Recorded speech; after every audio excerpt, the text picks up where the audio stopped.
Good morning everyone. 2 दिनों के बाद हम लोग मिल रहे हैं। कल मेरी तबीयत बहुत अच्छी नहीं थी, जिस वजह से मैं क्लास के लिए नहीं आ पाया। आज भी 100% ओके नहीं है, लेकिन अब 2 दिन क्लास ऑफ हो जाए वो बात भी जम नहीं रही थी। तो 9:21 का टाइम हो गया है और अब हम लोग क्लास शुरू कर सकते हैं। कल जितना कुछ करना था और आज जितनी प्लानिंग थी उसको कवर करने के लिए मैंने एक बाइलिंगुअल प्रेजेंटेशन भी बना लिया है। कल रात में बैठ करके बनाया, सो दैट कि हम लोग कोशिश ये रखें कि जितना कुछ कल और आज के एजेंडा को मिला के करना था उतना हम लोग आज कर लें। बट जल्दीबाजी में नहीं करेंगे, हर चीज़ को समझते हुए करेंगे। और आपसे एक्सपेक्टेशन होगी कि इस प्रेजेंटेशन में बहुत कम चीज़ें लिखी हुई हैं, तो जब हम लोग उसको पढ़ते रहें, समझते रहें, तो साथ साथ आप लोग लिखने का भी काम उसको करते रहें, सो दैट कि आपका अपना नोट्स बनता रहे। चूंकि ये एक प्रेजेंटेशन है तो इसको मैं पीडीएफ में ट्रांसफर करके आप लोगों के साथ शेयर भी कर लूँगा। तो शेयरिंग की कोई दिक्कत नहीं है, लेकिन क्लास में अगर आपको मैक्सिमम चीज़ें ग्रास्प करनी है तो मेरे साथ आप लोग लिखने का काम करते रहिएगा। डन? तो गुड मॉर्निंग आ गया सारे लोगों का। और कुछ लोग कह रहे हैं कि क्लास नहीं चल रहा है। क्लास चल पड़ी है। आप लोग एक बार रिफ्रेश कर लीजिए।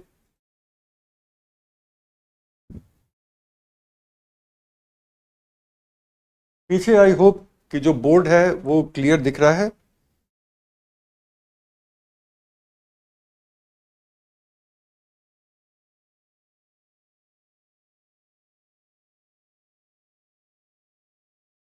चलो ठीक है।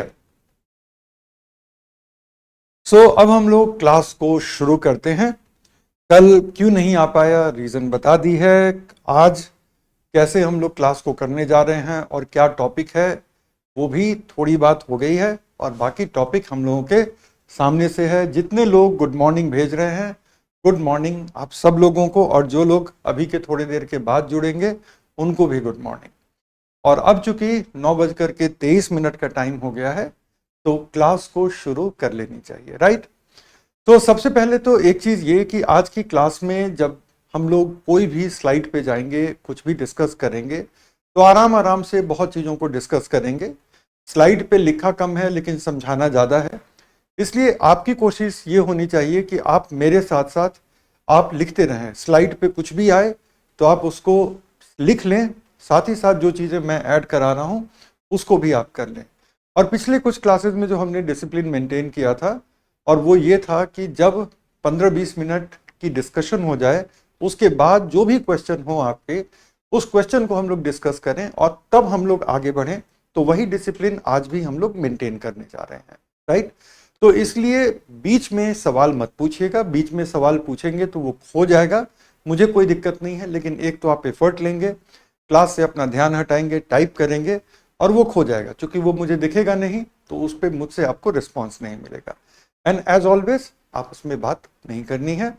आप अपने आप को भी इस क्लास के फायदों से वंचित रखेंगे, दूसरों को भी डिस्ट्रैक्ट करेंगे, जो कि बिल्कुल अच्छी बात नहीं, राइट? तो चलिए अब हम लोग शुरू करते हैं। हम लोगों ने एक तरह से अब इकोलॉजी के अलग अलग लेवल्स और अलग अलग लेवल्स पे क्या क्या चल रहा होता है वो सारी चीज़ें एक तरह से हमने देख ली हैं। अब बस बची दो चीज़ें हैं। सबसे पहला जो बचता है वो है इकोसिस्टम, जिसको कि आज हम लोग शुरू और ख़त्म करेंगे। और दूसरा बचता है बायोम, और तीसरा बचता है बायोजियोकेमिकल साइकिल। इसके बाद हम लोग ट्रेडिशनल इकोलॉजी के टॉपिक से टोटली बाहर आ जाएंगे। हम लोग कल बायोजियोकेमिकल साइकिल करेंगे और परसों हम लोग बायोम करेंगे।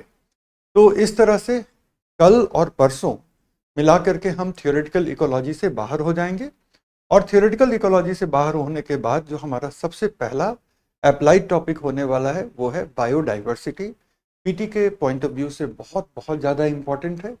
बहुत सारे क्वेश्चन आते हैं क्योंकि बायोडाइवर्सिटी के बहुत सारे डायमेंशन हैं, और हर डायमेंशन को हमें साफ सुथरे और कॉन्सेप्ट के साथ समझना है, तो इसलिए उसमें हमें टाइम देना पड़ेगा। कम से कम 4-5 क्लासेस लगती हैं बायोडाइवर्सिटी को मास्टर करने में।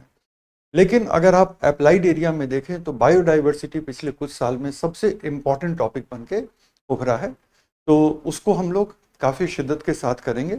बीच में ऑब्वियसली होली की छुट्टी आएगी, लेकिन बावजूद उसके होली के बस 1-2 दिनों के अंदर हम लोग उसको फिनिश भी कर लेंगे, फिर दूसरे टॉपिक्स पर जाएंगे, राइट।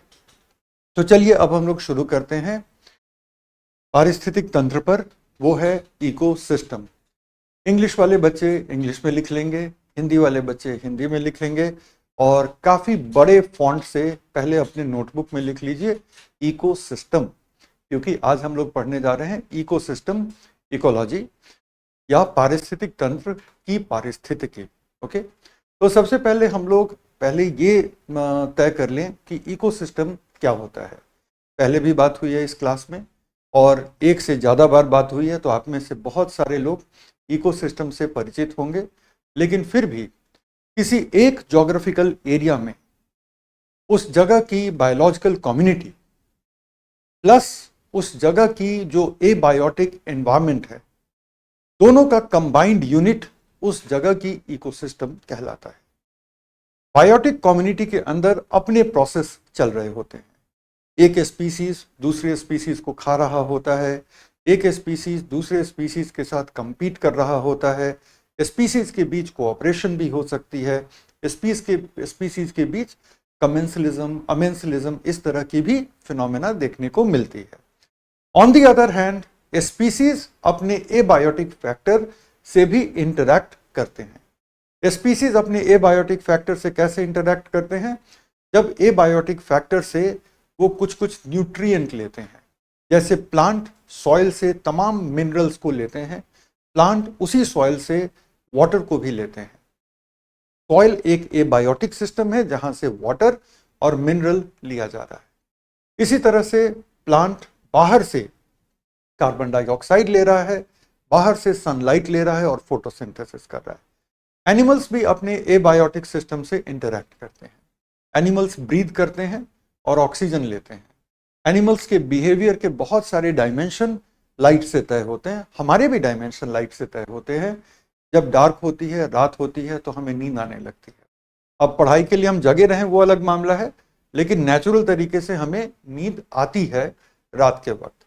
अगर 1, 2, 3, 4 साल तक हम अपने रिदम को खराब कर लें वो अलग बात है, लेकिन आप देखेंगे कि जैसे ही सूर्यास्त होता है धीरे धीरे आप सुस्त होते चले जाते हैं। रात का खाना खाते हैं, उसके बाद नींद आने लगती है ना। तो ये जो चीज़ है ये बायोलॉजिकल रिदम है जो लाइट से गवर्न हो रहा है। दूसरे एनिमल्स के लाइफ में ना तो पढ़ाई करनी है, ना मोबाइल देखना है, ना सोशल मीडिया है, तो दूसरे एनिमल्स के बिहेवियर में आप लाइट की भूमिका को ज़्यादा बारीकी से देख सकते हैं कि कैसे गायें या हमारे बर्ड्स, ये सब लोग धीरे धीरे अपने जगह पे पहुंच जाते हैं और उसके बाद फिर सो भी जाते हैं। This is something which we call abiotic factor, जो कि हमारे बिहेवियर को अफेक्ट कर रहा है। तो बायोटिक और एबायोटिक के बीच में बड़े सारे इंटरैक्शन चलते हैं। एक और चीज़ जो अभी तक बात नहीं हुई है वो ये कि जो बायोटिक फैक्टर है वो अपना डेड और वेस्ट मैटर कहाँ रिलीज करता है? अपने एबायोटिक सराउंडिंग में रिलीज करता है। जैसे कि पेड़ों की पत्तियां हैं, वो गिरेंगी कहाँ? वो मिट्टी पे गिरेंगी, वहीं पे वो डिकम्पोज करेगी और वो मिट्टी में तरह तरह के एलिमेंट, तरह तरह के कंपाउंड को ऐड करेगी। इसी तरह से वाटर बॉडीज में जब वाटर के एनिमल अपना वेस्ट रिलीज करते हैं या उनकी डेड बॉडी होती है तो वहाँ पे वो डिकम्पोज करता है और वाटर के कंपोजिशन को बदलता है। जब भी एबायोटिक सराउंडिंग की कंपोजिशन बदल जाए, जब भी एबायोटिक सराउंडिंग के पैरामीटर्स बदल जाएं, तो उससे फिर बायोटिक अफेक्ट होने लग जाता है। बायोटिक कैसे अफेक्ट होने लग जाता है? अगर मान लो कि किसी भी तालाब का डिजॉल्व्ड ऑक्सीजन कम हो जाए तो क्या वहां पे मछलियां रह सकती हैं? आंसर है बिल्कुल नहीं रह पाएंगी। किसी तालाब में बहुत ज़्यादा पॉल्यूटेंट आ जाए, क्या वहाँ पे मछलियाँ रह सकती हैं? क्या वहाँ पे पौधे उग सकते हैं? मान लो कि आसपास की कोई इंडस्ट्री है और वो इंडस्ट्री अपना पूरा इंडस्ट्रियल वेस्ट उस जगह पे रिलीज करती जा रही है, उस तालाब में या उस झील में रिलीज करती जा रही है। धीरे धीरे वहां का पानी पूरी तरह से काला हो गया है। अब आप अपने आप से पूछिए कि क्या वहां पे अब किसी भी पौधे का, किसी भी एल्गी का ग्रोथ बिल्कुल भी पॉसिबल है? आंसर है बिल्कुल नहीं पॉसिबल है। So long story short, biotic abiotic को प्रभावित करता है, एबायोटिक बायोटिक को प्रभावित करता है, और बायोटिक दूसरे बायोटिक को प्रभावित करता है। और एक इकोसिस्टम में ये तीनों तरह के प्रोसेस दिखते हैं। विद इन बायोटिक प्रोसेसेस दिखेंगे, बिटवीन बायोटिक एंड एबायोटिक दिखेंगे, एंड विद इन एबायोटिक भी दिखेंगे कि एबायोटिक के अंदर जो है तमाम प्रोसेसेस भी चल रही होती हैं। अब आप पूछेगा कि सर एबायोटिक के अंदर क्या प्रोसेस चल रहा होगा? कैसे नहीं चल रहा? सॉइल एक एबायोटिक है। एक दिन वर्षा हो गई बहुत अच्छी, तो वर्षा भी एक एबायोटिक फैक्टर है। लेकिन जब सॉइल और वर्षा दोनों मिलते हैं तो सॉइल में मॉइस्चर का लेवल काफी हाई हो जाता है। अगर सॉइल में मॉइस्चर का लेवल हाई होगा तो वहां पर पौधों के ग्रो करने की पॉसिबिलिटी बढ़ेगी या कम होगी? ऑब्वियसली बढ़ेगी। इसका उल्टा सोच के देखो कि अगर बहुत दिनों तक, कुछ एक महीनों तक बिल्कुल बारिश नहीं हुई है, सॉइल का मॉइस्चर जाता रहेगा। खास तौर पे अगर ये गर्मी का मौसम हो तो सॉइल का मॉइस्चर जाता रहेगा, तो वहां पे जो छोटे छोटे पौधे हैं वो पौधे सरवाइव करेंगे या मर जाएंगे? मर जाएंगे। लेकिन ये हुआ कैसे? ये एबायोटिक के अंदर का प्रोसेस था। सॉइल एबायोटिक था, वर्षा एबायोटिक है, लेकिन इन दोनों प्रोसेसेस की वजह से बायोटिक हमारा प्रभावित हो रहा है। तो याद रखिएगा एक चीज कि इकोसिस्टम सिर्फ और सिर्फ बायोटिक और एबायोटिक से नहीं बना है, बल्कि तीन तरह के प्रोसेसेस भी इसमें शामिल होते हैं। ठीक है, तो अगर हम बात करें, अब कुछ इकोसिस्टम का आपने बड़ा सा एक हेडिंग तो लगा ही दिया होगा, आई होप, राइट? तो अब अगर हम लोग कुछ चीज लिख लें, वापस फिर हम प्रेजेंटेशन पर आएंगे। तो सबसे पहली बात क्या है कि जब हम इकोसिस्टम की बात करते हैं तो इसका एक जैविक घटक होगा, और जैविक घटक कुछ और नहीं, उस जगह की इकोलॉजिकल कम्युनिटी है।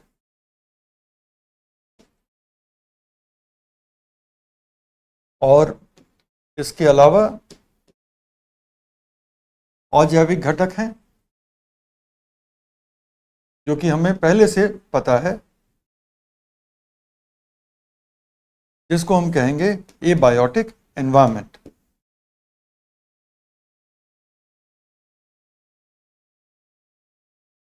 और इसके बाद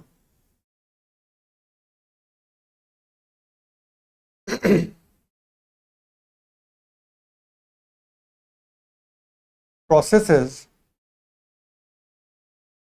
involving flow of matter and energy।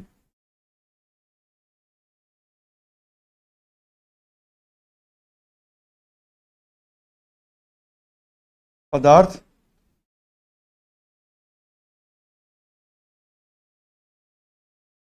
ऊर्जा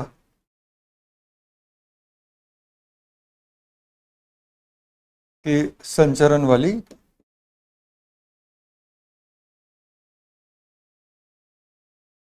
प्रक्रियाएं। और जब हम इस तरह के प्रक्रियाओं की बात करते हैं तो तीन तरह की प्रक्रियाएं उभर करके सामने आती हैं। सबसे पहले जैविक प्रक्रियाएं, दूसरी अजैविक प्रक्रियाएं, और तीसरी जिसको हम कहते हैं जैविक और अजैविक के बीच की प्रक्रियाएं।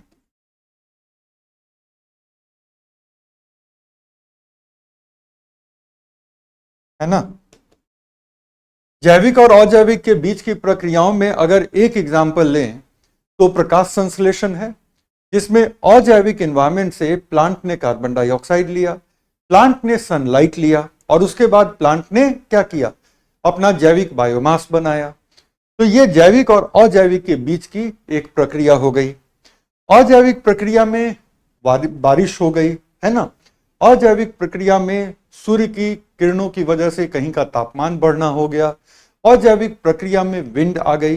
ये सारी प्रक्रियाएं हैं जो कहीं ना कहीं पूरे इकोसिस्टम को, जिसमें कि जैविक घटक भी हैं, उनको वो प्रभावित करती हैं। और जैविक प्रक्रियाएं तो हैं ही, जिनकी बात हम लोग कर चुके हैं। जैविक प्रक्रियाओं में सबसे पहले तो ट्रॉफिक रिलेशन होगा, फिर कमेंसलिज्म होगा, एमेंसलिज्म होगा, कंपटीशन होगा, पैरासिटिज्म होगा, प्रीडेशन होगा। ये सारी क्या है? ये सारी की सारी जैविक प्रक्रियाएं हैं। ठीक है। अभी एक बच्चे ने जीन पूल पर सवाल पूछा है। क्लास के लास्ट में टाइम मिलेगा तब हम लोग जीन पूल की बात करेंगे, अभी हम लोग संदर्भ से भटकेंगे नहीं। ठीक है। तो जैविक प्रक्रियाओं में बहुत सारे जैविक प्रक्रियाएं जो कि हमने डिस्कस कर ली है। अजैविक प्रक्रियाओं में वर्षा, पवन, तापमान में परिवर्तन, ये सब क्या है? अजैविक हैं। तरह तरह की भौगोलिक परिघटनाएं, जिसमें ज्वालामुखी विस्फोट से लेकर के अर्थक्वेक से लेकर के साइक्लोन वगैरह सब शामिल है। जैविक और अजैविक के बीच में देख लें तो इसका सबसे अच्छा एग्जाम्पल जो कोई भी दे सकता है वो है प्रकाश संश्लेषण का,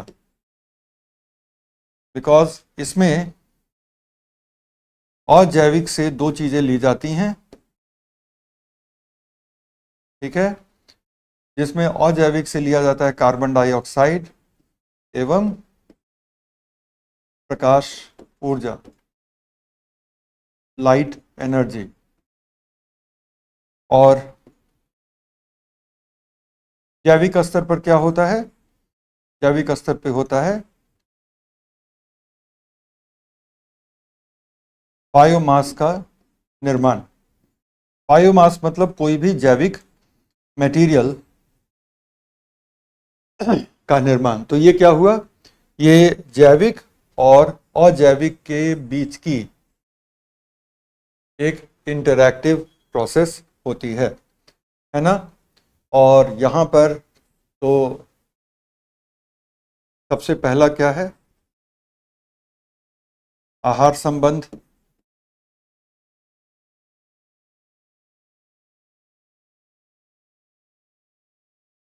पारस्परिकता,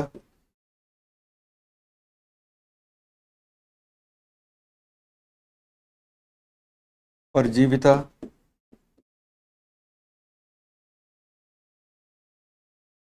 शिकार,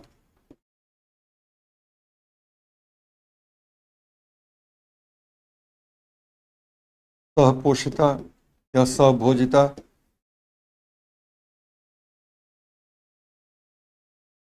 अमेंसलिज्म, स्पर्धा। ये सब क्या है? ये सारी की सारी जैविक प्रक्रियाएं हैं।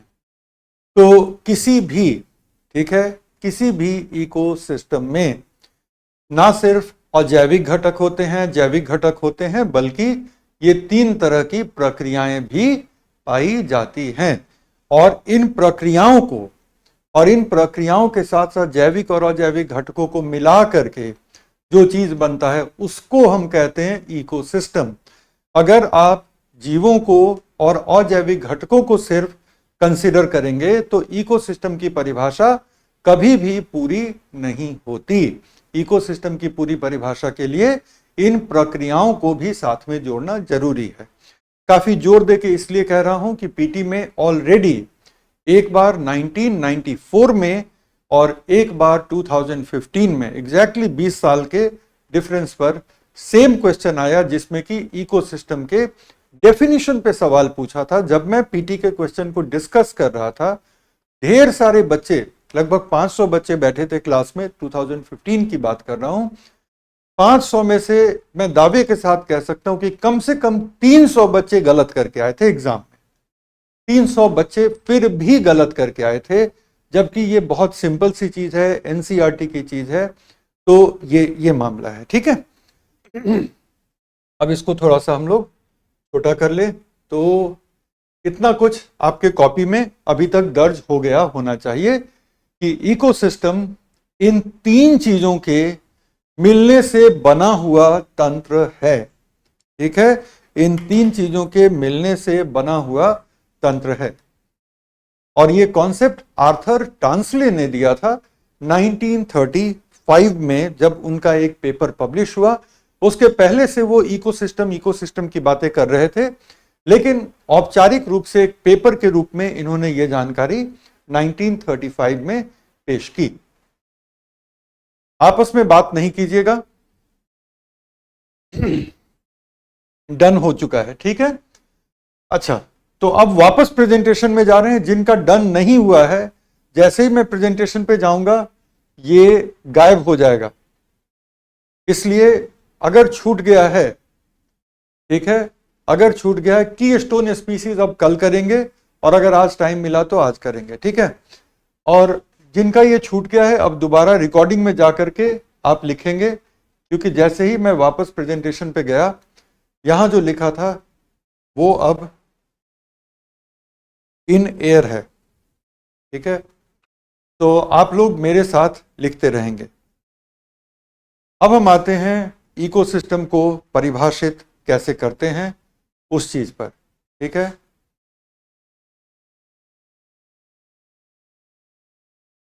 एक सेकंड रुकिएगा।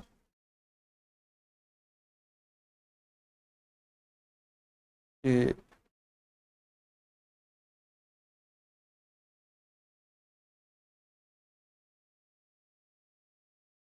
हाँ, अब ठीक है। तो एक बार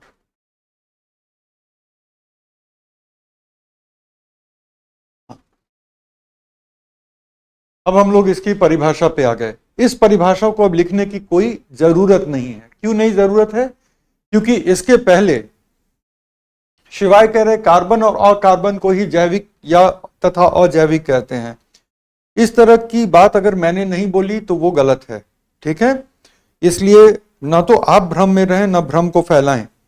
और क्लास में बैठे हुए जितने बच्चे हैं, सारा ज्ञान आप मुझसे लें, चैट से एक भी ज्ञान मत लीजिएगा, वो आपके एग्जाम के लिए घातक हो जाएगा। क्योंकि सारे चैट के थ्रेड को मैं देख नहीं पाता, और कई लोग आधा अधूरा गलत भी समझ करके चैट में लिख देते हैं। उसको सीरियसली मत लीजिएगा। जो मैं बता रहा हूं वो एग्जाम के हिसाब से वो काफी है, ठीक है। वो एग्जाम के हिसाब से काफी है। बहुत सारा डेड मैटर ऑर्गेनिक हो सकता है, राइट। तो अब हम आते हैं यहां पे। तो इसको लिखने की जरूरत इसलिए नहीं है क्योंकि ऑलरेडी इससे बेहतर हमने लिख लिया है। तो हमने ये देखा कि पारिस्थितिक तंत्र प्राकृतिक रूप से पाए जाने वाले जीवों का एक समूह है, ठीक है।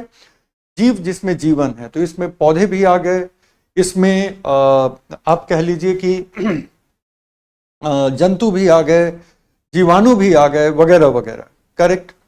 तो उन जीवों का समूह है जिसमें पौधे, जानवर और अन्य जीव शामिल हैं, जो अपने पर्यावरण के साथ मिलकर रहते हैं। जब यहां पर हम पर्यावरण की बात करते हैं तो पर्यावरण का मतलब क्या होता है कि जो अपने अजैविक पर्यावरण के साथ मिलकर रहते हैं। अच्छा, कुछ लोग अभी भी कह रहे हैं कि हम उनके क्वेश्चन को नहीं देख रहे हैं। नहीं देखेंगे जब तक कि क्वेश्चन हम आपसे मांगेंगे नहीं। बिना मांगे अगर आप मुझे क्वेश्चन पेश करेंगे तो नहीं देख रहे हैं और ना देखेंगे। तो इस चीज के साथ अनुशासित होना सीखिए कि मैं जब मुझे लगेगा कि अब इतना पढ़ा दिया कि अब क्वेश्चन ले लिया जाए, तो क्वेश्चन मैं खुद मांग लूंगा। पढ़ाई पे ध्यान दीजिए। तो यहां पर अब कुछ लिखने की जरूरत नहीं है। इससे कहीं ज्यादा शानदार चीज हमने ऑलरेडी लिख रखी है, राइट। बहुत अच्छे से हमने चार्ट बना लिया, प्रक्रियाएं लिख ली, जो कि किसी भी बुक में नहीं दिया हुआ है। जो चार्ट अभी मैंने आपको बनवाया है, दुनिया की कोई बुक आप इकोलॉजी में उठा करके देख लीजिए, वो नहीं दिया हुआ है। इस तरह के चार्ट अपनी समझ से बनते हैं, राइट। नाउ ये जो अपने सामने आप देख रहे हैं, ये एक इकोसिस्टम है। सबसे पहले शुरुआत यहां से कर लेते हैं कि यहां से देखो, कॉर्नर पे देखो आप, कॉर्नर पे थोड़ा सा येलो लाइट दिख रहा है, ये कॉर्नर पे, इसका मतलब है ये सन है। तो सन एक अजैविक घटक हुआ, ठीक है। उसके बाद एयर एक दूसरा अजैविक घटक हुआ। इसी एयर से इस वाटर में ऑक्सीजन धीरे धीरे डिसॉल्व हो रहा है। और इतना ही नहीं, बल्कि इसी एयर से कार्बन डाइऑक्साइड भी डिसॉल्व हो रहा है, जिससे कि इस समुद्र में रहने वाले तमाम शैवाल या कुछ पौधे फोटोसिंथेसिस करेंगे। Understood? So the point here is कि इसमें हम 3 अजैविक घटकों को देख रहे हैं। और चौथा, जो समुद्र के बेस में जो रॉक वगैरह हैं, ओशन फ्लोर जिसको कहते हैं, तो ओशन फ्लोर और ओशन फ्लोर के रॉक, ये 4 अजैविक घटक हैं। इसके अलावा कुछ अजैविक घटक दृश्य नहीं है।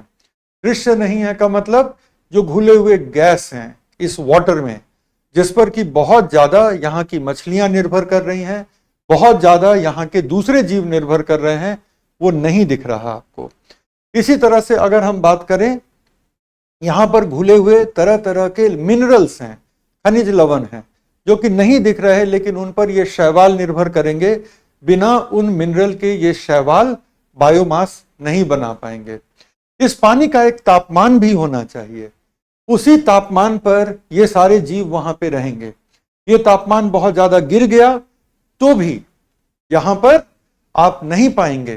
ठीक है, ये तापमान अगर बहुत गिर गया तो भी आप यहां पर ये पूरा का पूरा सिस्टम नहीं पाएंगे। और ये तापमान बढ़ गया, जो कि आज की डेट में ओशन में 2 चीजें हो रही हैं। पहला चीज क्या हो रहा है कि ओशन का टेम्परेचर बढ़ रहा है, और साथ ही साथ ओशन में एसिड की मात्रा बढ़ रही है। एसिड की मात्रा क्यों बढ़ रही है? क्योंकि ओशन में कार्बन डाइऑक्साइड घुलता जा रहा है। ओशन में कार्बन डाइऑक्साइड क्यों घुलता जा रहा है? इसलिए घुलता जा रहा है क्योंकि एटमॉस्फेयर में कार्बन डाइऑक्साइड की मात्रा बढ़ रही है।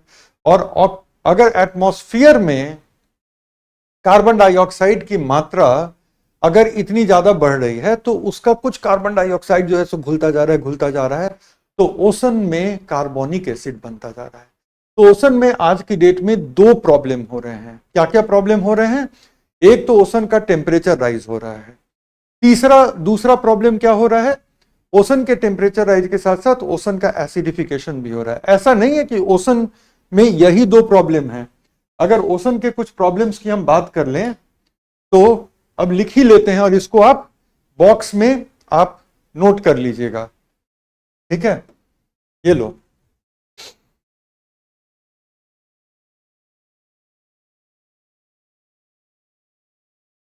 ओशन इकोसिस्टम की समस्याएं, और ये क्या होगा, ये बॉक्स में आप लिख लेंगे। चूंकि बात चली है, चूंकि आपके जरूरत की बातें हैं, तो पता होना चाहिए। सबसे पहला, तापमान में वृद्धि। ऐसा माना जाता है कि 1750 की तुलना में, ठीक है, 1750 को रेफरेंस ईयर क्यों ले रहे हैं? क्योंकि यही वो वक्त था जब इंडस्ट्रियल रेवोल्यूशन धीरे धीरे अपने शबाब पे पहुंच रहा था, मतलब राइज कर रहा था। ठीक है, तो क्या है कि अच्छा, लोग बड़ा बड़ा मैसेज लिख रहे हैं, ये चीज रियलाइज किए बगैर कि आंखों के कोने से मुझे दिख जाता कि इतना बड़ा सा मैसेज है, लेकिन जब मैंने कह दिया कि मैं नहीं पढ़ूंगा तो नहीं पढ़ूंगा।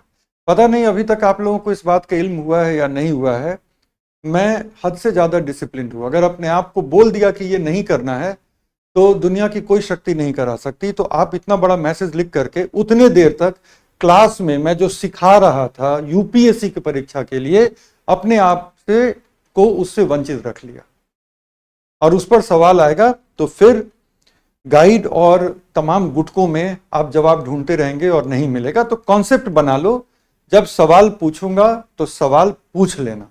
ठीक है, तो तापमान में वृद्धि 1750 की तुलना में ऑलरेडी ओशन का तापमान लगभग 0.9 डिग्री सेंटीग्रेड बढ़ गया है। और अगर हम एटमॉस्फेयर के टेम्परेचर की बात करें तो वो ऑलमोस्ट 4 डिग्री सेंटीग्रेड बढ़ गया है। अगर एटमॉस्फेयर के तापमान की बात करें, अगर कोई यहां पे लिखना चाहता है तो लिख लो कि एटमॉस्फेयर का तापमान तकरीबन 1.4 डिग्री सेंटीग्रेड बढ़ गया है, जबकि ओशन का तापमान 0.9 डिग्री सेंटीग्रेड बढ़ा है। अच्छा, ओशन का तापमान कम क्यों बढ़ा है? ये पता है, इसलिए क्योंकि पानी का स्पेसिफिक हीट एयर से बहुत ज्यादा होता है। तो पानी का टेम्परेचर 1.4 डिग्री सेंटीग्रेड उठाने के लिए काफी ज्यादा हीट की जरूरत पड़ेगी। तो इसीलिए ओशन का टेम्परेचर कम बढ़ा है, एटमॉस्फेयर का टेम्परेचर ज्यादा बढ़ा है। लेकिन फिर भी 1750 की तुलना में ओशन का टेम्परेचर मोर और लेस अगर हम ग्लोबली देखें तो 0.9 डिग्री सेंटीग्रेड बढ़ चुका है। और इससे यहाँ के इकोसिस्टम पर, खास तौर पे कोरल रीफ वगैरह को काफी ज्यादा फर्क पड़ रहा है। ठीक है, तो इसके पहले कि कोई मुझे ये बोले कि नहीं तापमान 1.4 डिग्री सेंटीग्रेड बढ़ा है, याद रखिएगा कि वो 1.4 डिग्री सेंटीग्रेड जो है वो ओशन का तापमान नहीं बढ़ा है। वो क्या बढ़ा है? वो बढ़ा है वायुमंडल का तापमान। ठीक है, उसके बाद क्या है? उसके बाद है अम्लीकरण। अम्लीकरण क्यों हो रहा है? इसमें वायुमंडलीय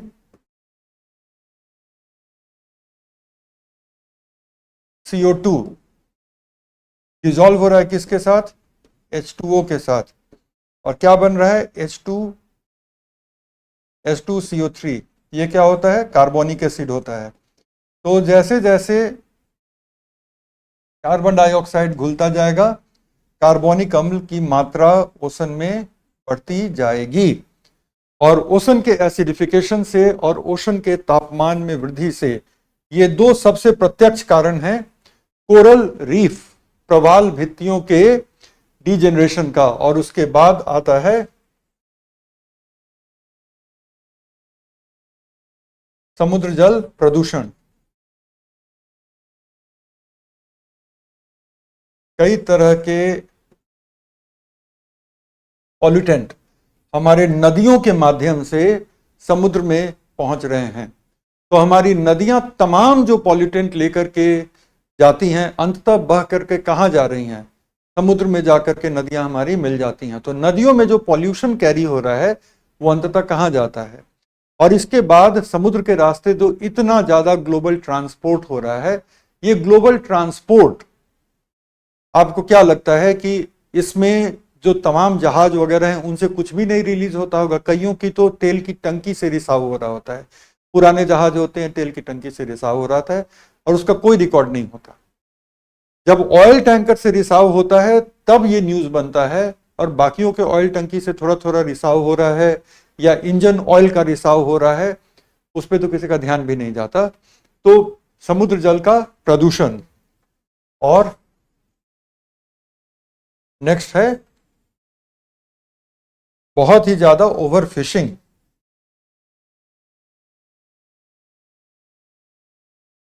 ठीक है, सो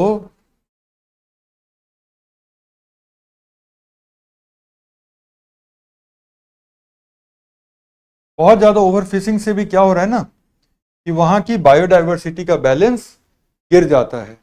राइट। तो अगर हम ओशन के प्रॉब्लम्स की बात करें तो ये 4 मेन प्रॉब्लम हैं आज की डेट में जो ओशन का इकोसिस्टम फेस करता है। और इन 3 से डायरेक्ट रूप से कोरल रीफ डैमेज होता है,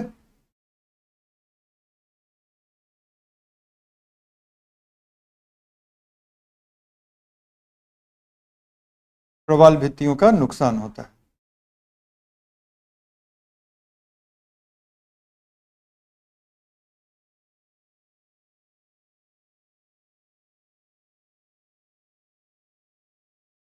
डन। तो अगर हम ओशन की बात कर रहे हैं, चूंकि ये ओशन का फोटो मैंने दिखाया था अभी 1 सेकंड पहले, तो इसलिए मैंने सोचा कि ओशन के बारे में बताऊं। तो बहुत सारी चीजें जो इस फिगर में आपको नहीं दिख रही थी, वो सारी चीजें भी एबायोटिक फैक्टर में हमारे इकोसिस्टम में शामिल हैं।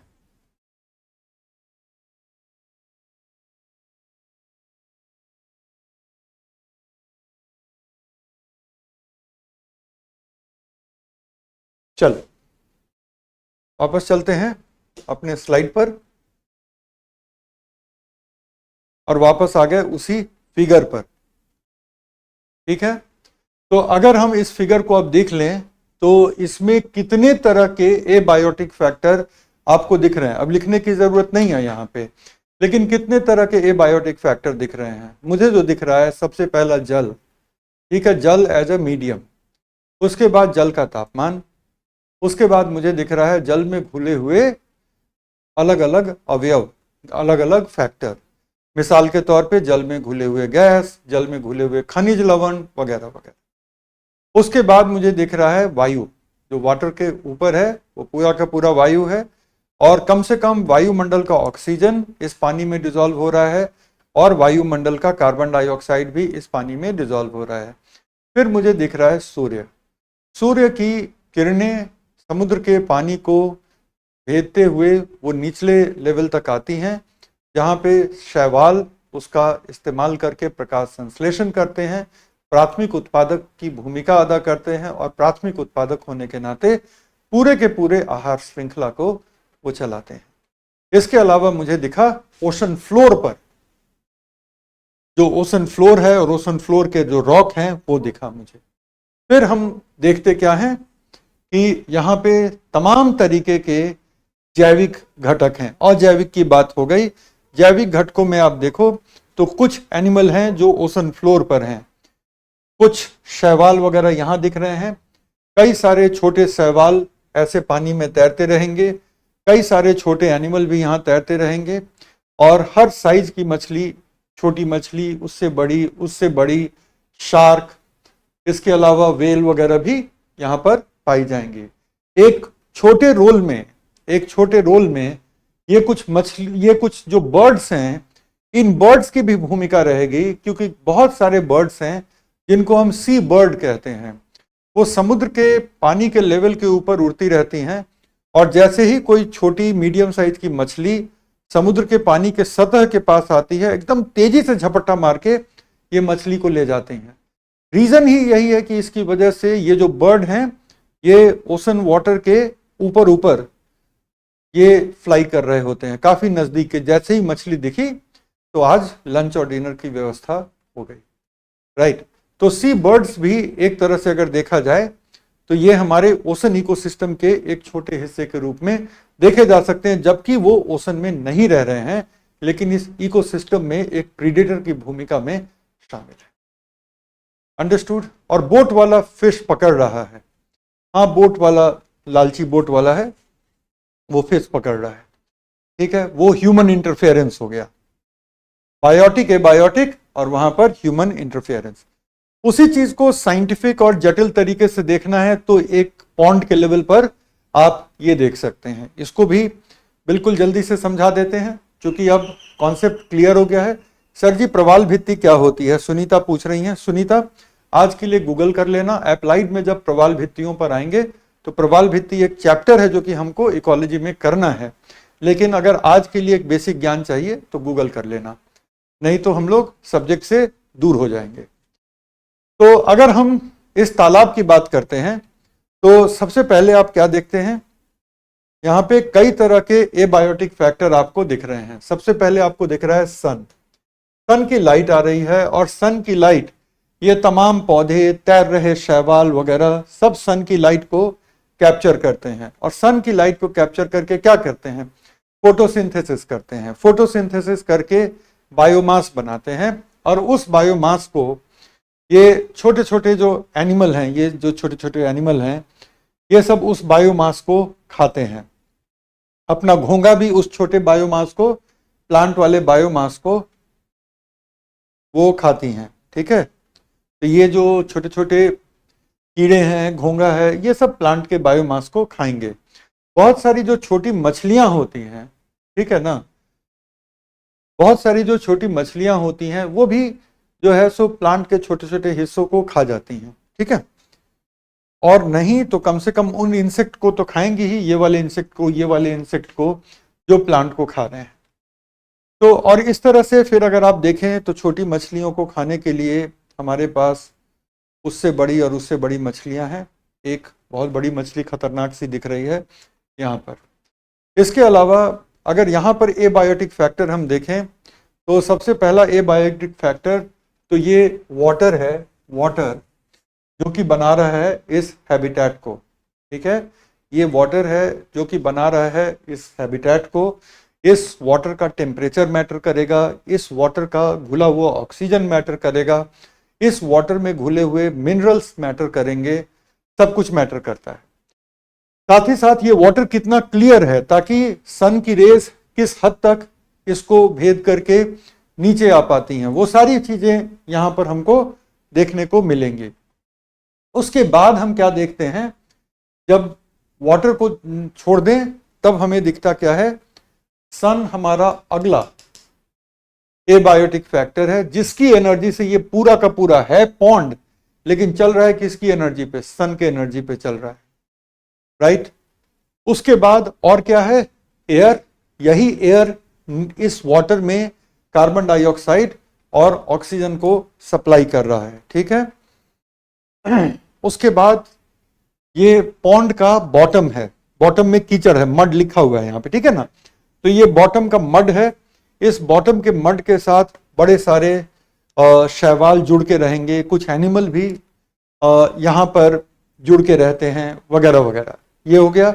और साथ ही साथ बड़े सारे सूक्ष्म जीवी, ठीक है, साथ ही साथ बड़े सारे सूक्ष्म जीवी यहां पे रहते हैं, जो कि डिकम्पोजिशन का काम करते हैं। डिकम्पोजिशन का मतलब क्या है, डिकम्पोजिशन का मतलब है कि जो जैविक मटेरियल है उसका अपघटन करते हैं, उसको ब्रेक डाउन करके सिंपल करते हैं, राइट। सो ये हमारा हो गया तालाब का इकोसिस्टम। ये स्लाइड शेयर होगा तो इसलिए जाहिर है ये डायग्राम को बनाने की जरूरत नहीं है और ना इसको बनाने की जरूरत थी, लेकिन अब हम लोग इकोसिस्टम के कॉन्सेप्ट को समझ चुके हैं, राइट। इकोसिस्टम के कॉन्सेप्ट पर जितने सवाल हैं अगले 3-4 मिनट में डिस्कस कर लेते हैं। अब हम सवाल लेकर के आते हैं। एक सवाल सामने दिख रहा है। सबसे पहला सवाल है कि हैबिटेट को इकोसिस्टम बोल सकते हैं?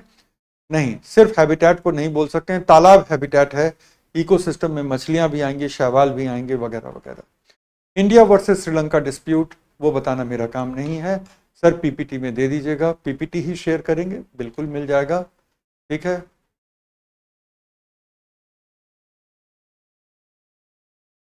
सर यूपीएससी के लिए एनसीईआरटी पढ़ना चाहिए या नहीं? बिल्कुल पढ़ना चाहिए। अगर आप मुझसे पूछें तो एनसीईआरटी के एनवायरनमेंट के चैप्टर, जब हमारी क्लासेस खत्म हो जाएंगी, जब आपको इकोलॉजी थोड़ी समझ में आ रही होगी, तब आप इकोलॉजी के एनवायरनमेंट के इकोलॉजी के चैप्टर पढ़ लीजिएगा, ठीक है। सर अब तो पॉल्यूशन बहुत ज़्यादा हो गया, क्या सनलाइट नहीं? अभी आ रहा है सनलाइट। सर शैवाल कितने प्रकार के होते हैं? जब तक कि तुम्हारा ऑप्शनल बॉटनी नहीं है इसकी ज़रूरत नहीं है। ढेरों प्रकार के होते हैं। ग्रीन एल्गी होते हैं, रेड एल्गी होते हैं, ब्राउन एल्गी होते हैं, डायटम्स होते हैं, डाइनोफ्लैजिलेट्स होते हैं, ब्लू ग्रीन एल्गी होते हैं, डेजमिड्स होते हैं। क्या क्या करोगे? येलो ग्रीन एल्गी होते हैं, गोल्डन एल्गी होते हैं। क्लास कितनी होगी? शुभम पूछ रहे हैं, अनगिनत, जब तक कि ये टॉपिक शानदार तरीके से खत्म ना हो जाए। की स्टोन बताएंगे ना अभी? की स्टोन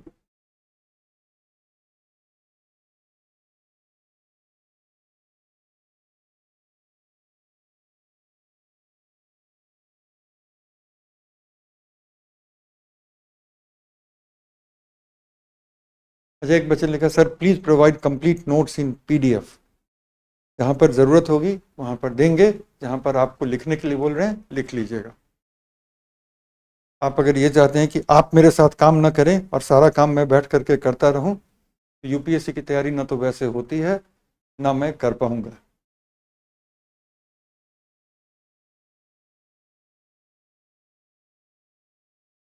एक्वाटिक इकोसिस्टम है, ऑल क्लियर। चलो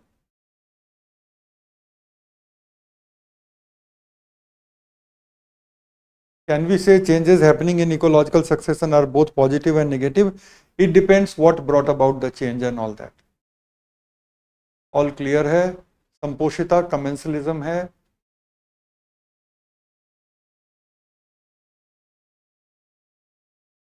आपके लेक्चर के अलावा कोई और चीज़ की ज़रूरत तो नहीं है। लेक्चर क्लास में जितना लिखवा रहे हैं वो, साथ में टाइम टाइम पे जो पीडीएफ देंगे वो, और last but not the least, जब क्लास खत्म हो रही होगी तो इसको कैसे करंट और अपडेट रखना है 2-3 एग्जाम्पल के साथ बता दूंगा, and that will be all.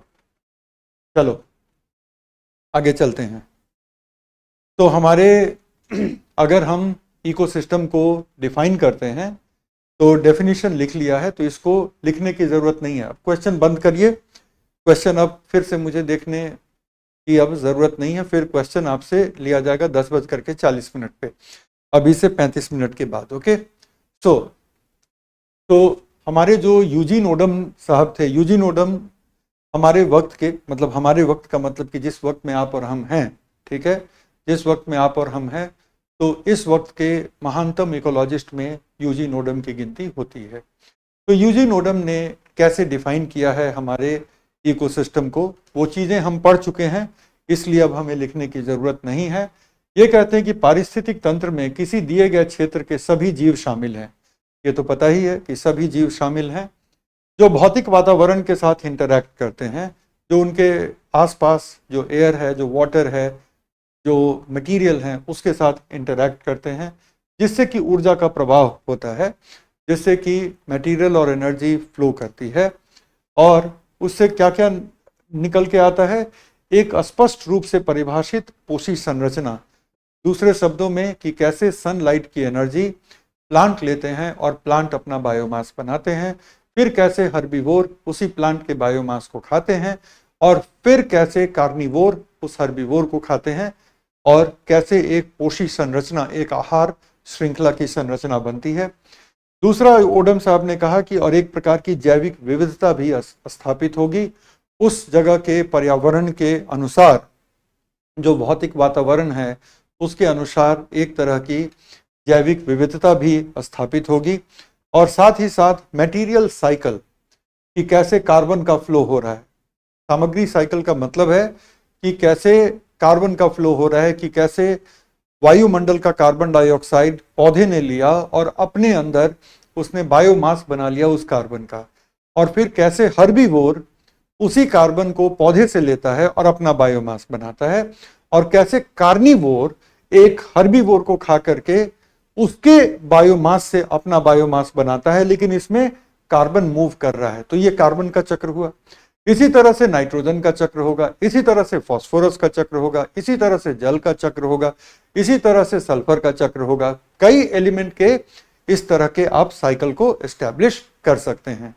तो ओडम साहब ने बेसिकली क्या किया कि जैविक विविधता, उसके बीच जो एक पोषी श्रृंखला का जो एक उसकी एक संरचना बनी हुई है वो, और साथ ही साथ मटेरियल साइकिल, तीनों को इंक्लूड किया। लेकिन अगर थोड़ी देर पहले मैंने जो डिफाइन किया है, ठीक है, थोड़ी देर पहले मैंने जो डिफाइन किया है उसमें भी ये तीनों हैं। जैविक घटक है तो ओडम साहब की जैविक विविधता हो गई।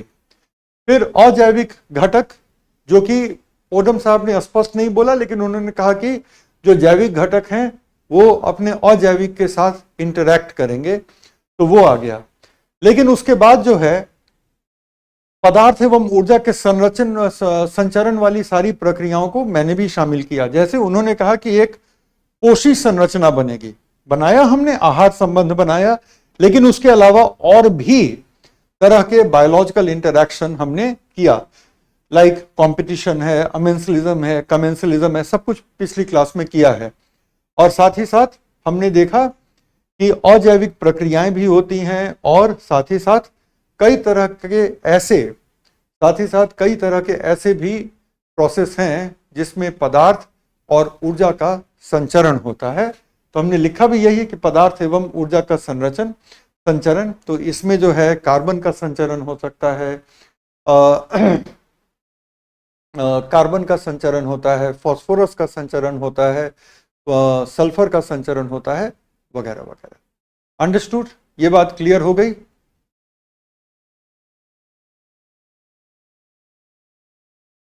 डन? अब वापस आ जाएं।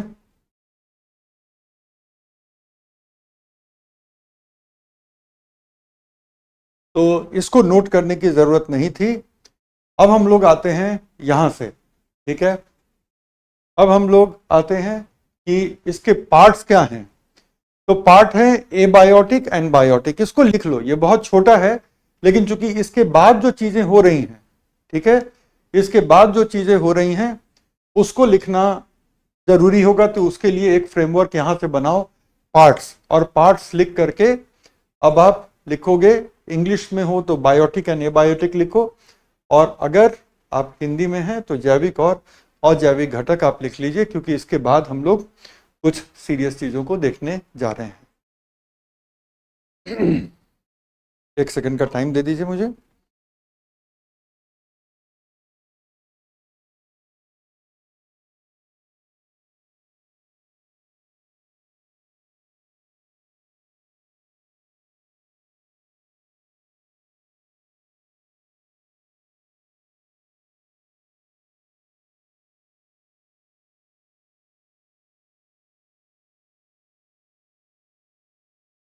अब जहां तक मेरा मानना है कि आपको ये देखने में थोड़ी आसानी होगी। क्या ये देखने में अब थोड़ी आसानी है? लिख लिया आपने।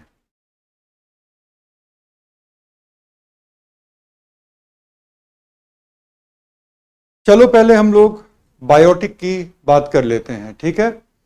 सबसे पहले हम लोग बायोटिक की बात करते हैं। तो बायोटिक का मतलब क्या होता है? बायोटिक का मतलब होता है कि एक पारिस्थितिक तंत्र में जितनी प्रजातियां हैं सब के सब क्या हैं? बायोटिक के भाग हैं, ठीक है, सब के सब बायोटिक के भाग हैं। Point number 1। दूसरी बात कि इसमें सभी पौधे, और पौधे में पौधे के अलग अलग स्वरूप, पौधों के 3 स्वरूप होते हैं, ठीक है, पौधों के 3 स्वरूप होते हैं। सबसे पहला जिसको हम कहते हैं हर्ब, दूसरा कहते हैं श्रब जिसका मतलब है कि झाड़ियां, और तीसरा ट्रीज जिसका मतलब है वृक्ष। तो पौधों के तीनों प्रकार, सभी पौधे, सभी जंतु और सूक्ष्म जीव, ये तीनों शामिल हैं, ठीक है। हाँ, इसको लिख लीजिए, इसको आप प्लीज लिख लीजिए।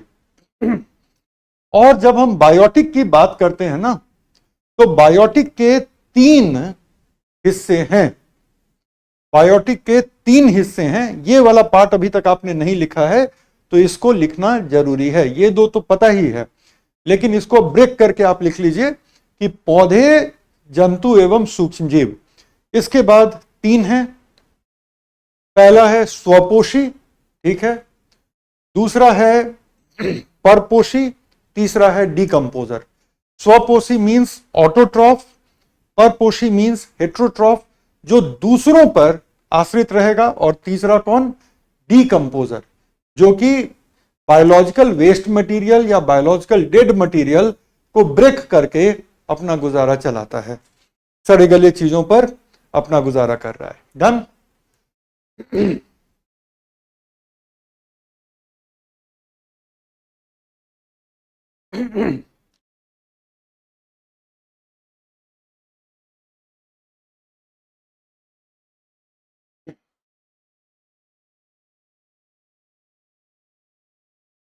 एक सवाल का जवाब दे देता हूं। रेनू पूछ रहे हैं सर आप नोट्स प्रोवाइड नहीं कर रहे हैं, तो कब तक प्रोवाइड कर देंगे आप सर? रेनू, जिन टॉपिक्स पर हम लिखवा रहे हैं उस पर कोई पीडीएफ मैं नहीं बना रहा हूं, राइट, और जहां पर पीडीएफ देना होगा वहां पर लिखवाने का काम कम होगा। जो फैक्चुअल होंगे, बड़े सारे टेबल होंगे, तो वहां पर मैं पीडीएफ दूंगा, और जहां पर मैं पढ़ा रहा हूं और लिखवा रहा हूं वहां पर इसके अलावा आपको अपनी किसी भी पीटी और मेंस के लिए आपको कुछ भी और देखने की जरूरत नहीं है। मैं एक ही काम को 2 बार नहीं करता हूं। Are we clear?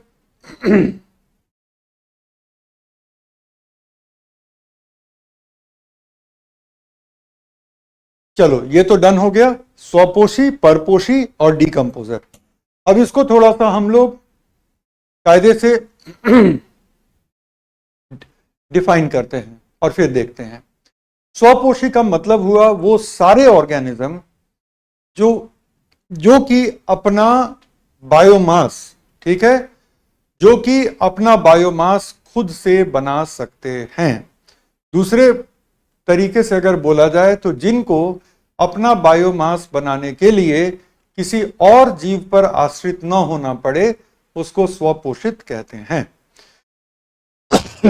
अगर हम इंसानों की बात करें तो हमें अपना बायोमास बनाने के लिए चावल खाना होता है, जो कि राइस से आती है, ओराइजा सेटाइवा से आती है। दाल खानी होती है, जो कि अलग अलग लेग्यूम प्लांट से आती है। सब्जियां खानी होती हैं, और ये सब खा करके हम दूध कंज्यूम करते हैं, दूध के तमाम प्रोडक्ट कंज्यूम करते हैं, जो कि हम गाय या भैंस से लेते हैं। तो कुल मिलाकर के क्या मामला है? कुल मिलाकर के मामला यह है कि हमें अपना बायोमास बनाने के लिए, हमें अपना बायोमास मेंटेन रखने के लिए किसी और स्पीसीज पर निर्भर होना पड़ता है। पौधों का क्या मामला है? उनको अपना बायोमास बनाने के लिए बस सूर्य की किरणें चाहिए, मिट्टी से पानी चाहिए, और वायुमंडल से कार्बन डाइऑक्साइड चाहिए, और वो अपना बायोमास खुद ही बना लेंगे। एक पौधा जब ग्रो करता है, आप उसको क्या देते हैं? मिट्टी में उस पौधे को आप प्लांट कर देते हैं, और मिट्टी में उस पौधे को प्लांट करने के बाद मिट्टी में उस पौधे को प्लांट कर देने के बाद आपकी तरफ से सिर्फ और सिर्फ आप उसको पानी देते हैं समय समय पे, वो भी तब जब मिट्टी की नमी कम हो जाए। उसके अलावा तो आपने कुछ नहीं दिया, पौधा ग्रो करते चला गया, पौधा वृक्ष बन गया। अगर मिट्टी में उर्वरकों की कमी है, तब आप उर्वरक थोड़ा सा डाल देंगे, खाद थोड़ा सा डाल देंगे, नथिंग एल्स। तो स्वपोषित में पौधे, शैवाल, कुछ जीवाणु आते हैं। जीवाणुओं की दो श्रेणियां आती हैं। जीवाणुओं की पहली जो श्रेणी होती है, उसको हम कहते हैं नील हरित शैवाल। हैं वो जीवाणु, लेकिन उनको हम शैवाल का भी नाम देते हैं, नील हरित शैवाल कहते हैं, या साइनोबैक्टीरिया कहते हैं। ये दोनों शब्द एक ही के लिए इस्तेमाल होते हैं, कहीं भी कंफ्यूजन मत रखिएगा कि ब्लू ग्रीन एल्गी और साइनोबैक्टीरिया कोई अलग अलग हैं। इसके अलावा कुछ दूसरे बैक्टीरिया भी, जो कि ब्लू ग्रीन नहीं है, ब्लू ग्रीन एल्गी नहीं है, लेकिन कुछ दूसरे बैक्टीरिया भी फोटोसिंथेसिस कर सकते हैं। तो ये वाले भी बैक्टीरिया, प्लस दुनिया भर के जितने शैवाल हैं और दुनिया भर के जितने पौधे हैं, सिवा कुछ परपोषित शैवाल और सिवा कुछ परजीवी पौधों के सारे पौधे, सारे के सारे शैवाल, सारे के सारे नील हरित शैवाल और कुछ जीवाणु, ये सब क्या हैं? ये सब के सब होते हैं स्वपोषित। ठीक है, तो स्वपोषित का अब एक टेबल बनाने की जरूरत है।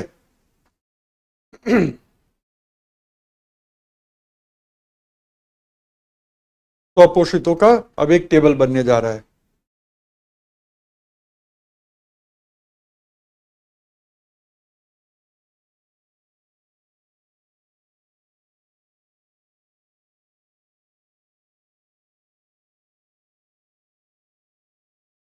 ऑटोट्रॉफ, जिनको स्वयं के बायोमास के निर्माण के लिए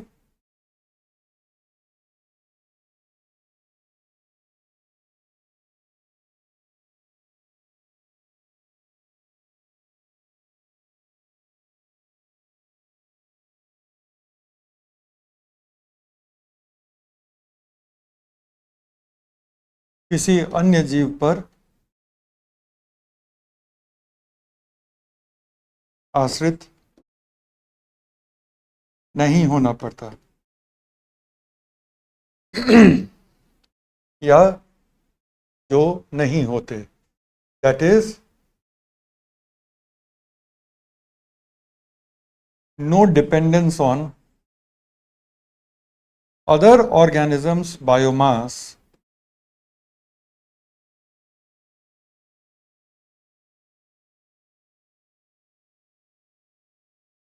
mass to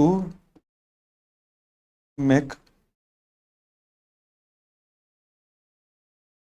own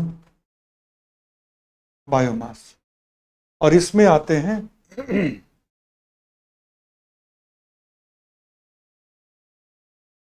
तीन श्रेणी की प्रजातियां।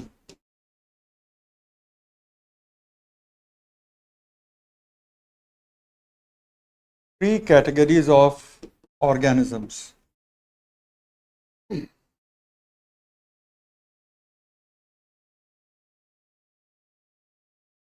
One, plants, that is padap. Second, algae, that is shaival. And third is some bacteria.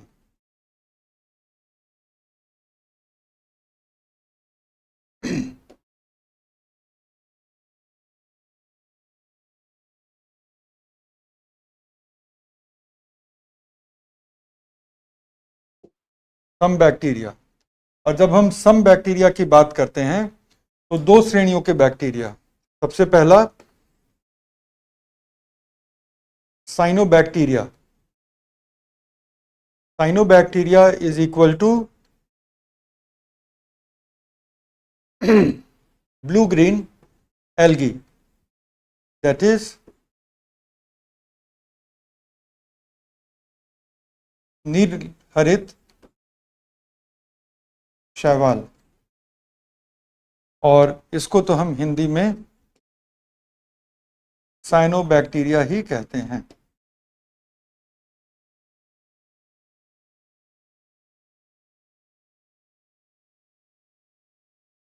और दूसरा कुछ यूबैक्टीरिया। ठीक है, तो जब हम बैक्टीरिया की बात करेंगे तो एक चीज ध्यान रखिएगा कि सम बैक्टीरिया, ठीक है, जब हम बैक्टीरिया की बात करते हैं तो हम बात करते हैं सम बैक्टीरिया की। सारे के सारे बैक्टीरिया स्वपोषित नहीं होते, लेकिन सारे के सारे प्लांट स्वपोषित होते हैं, इक्का दुक्का को छोड़ करके जो परजीवी होते हैं, राइट। और इसी तरह से सारे के सारे शैवाल स्वपोषित होते हैं, इक्का दुक्का को छोड़ करके जो परजीवी होते हैं। बाकी के बाकी जितने हैं, ठीक है, बाकी के बाकी जितने हैं सब के सब क्या हैं, वो स्वपोषित हैं। लेकिन जब बैक्टीरिया की बात करते हैं तो कुछ बैक्टीरिया स्वपोषित होते हैं, बाकी के बाकी बैक्टीरिया परपोषित होते हैं। ऑटोट्रॉफ में ट्री नहीं हो सकते क्या? ट्री क्या पौधे नहीं होते? ट्री क्या पादप जगत के सदस्य नहीं होते?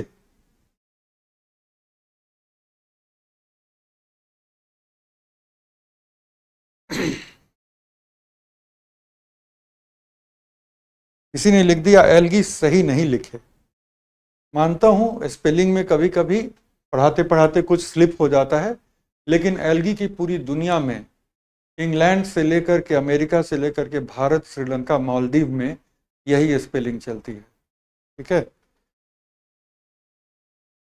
तो ऐसा कहने के पहले चेक तो कर लो, या पहले करेंगे फिर सोचेंगे फिर वेरीफाई करेंगे।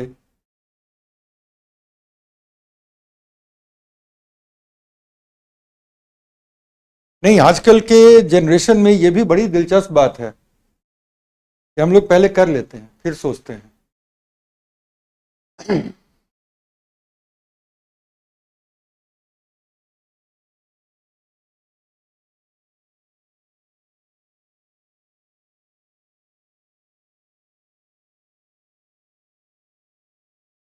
कुछ यू बैक्टीरिया, डन, ये स्वपोषित का मामला हो गया।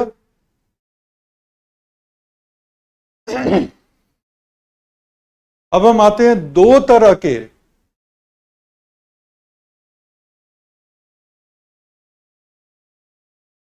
अब हम आते हैं दो तरह के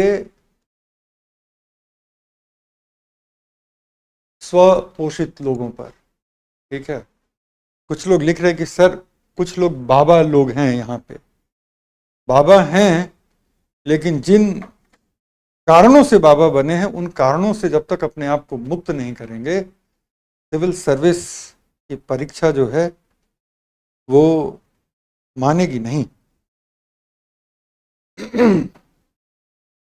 राइट, और ये फैक्ट ऑफ लाइफ है आपके पास अपनी राय हो सकती है, तथ्य नहीं बदल पाएंगे।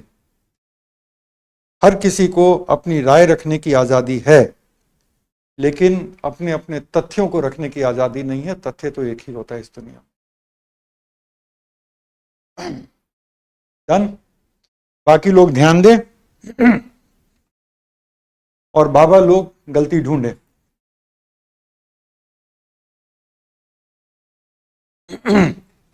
बाकी लोग ध्यान भी दें, लिख भी लें।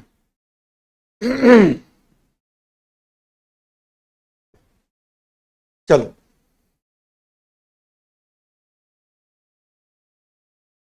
दो प्रकार के स्वपोषित। कितने लोगों को याद आ रहा है कि पहले भी हमने इसको टच किया है, आज इसको कर रहे हैं, लेकिन कितने लोगों को याद आ रहा है कि ये पहले भी हमने टच किया है, 2 टाइप्स ऑफ ऑटोट्रॉफ्स।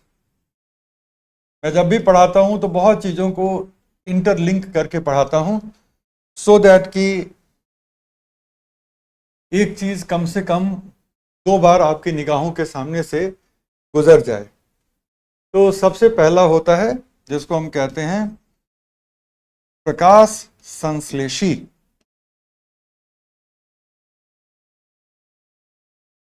और दूसरे को हम कहते हैं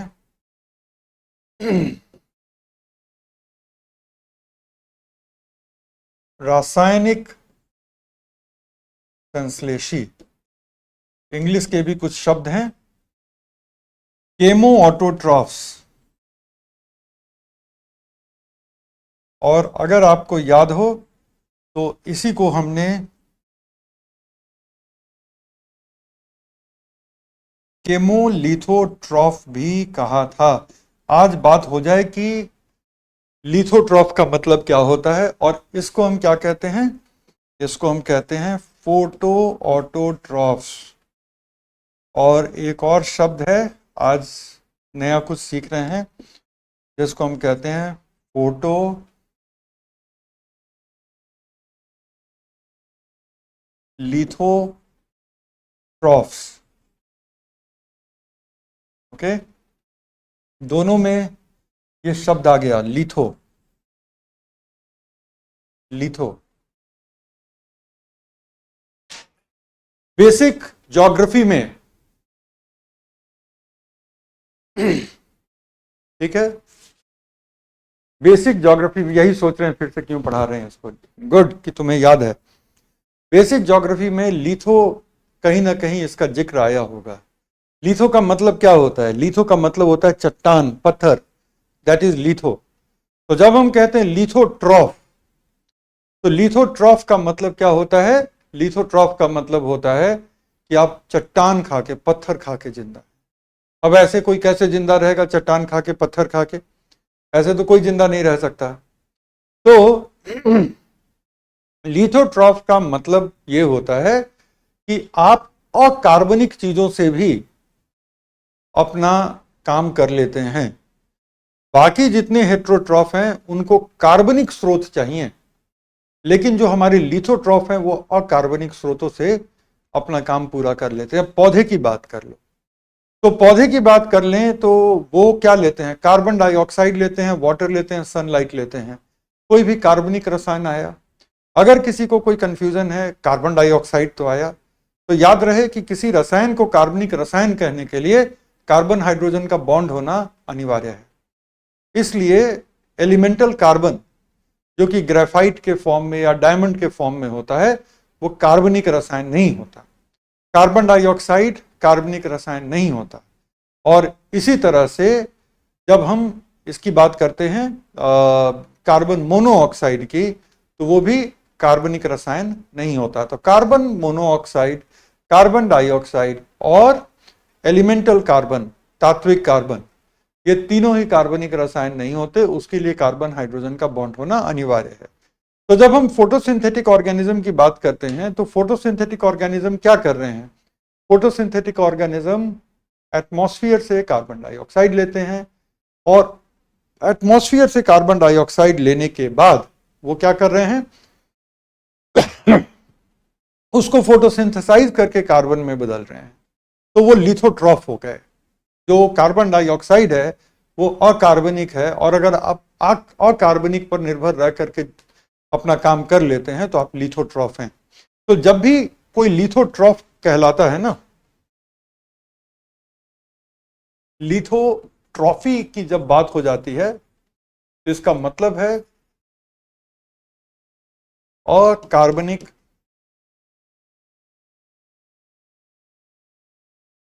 स्रोतों से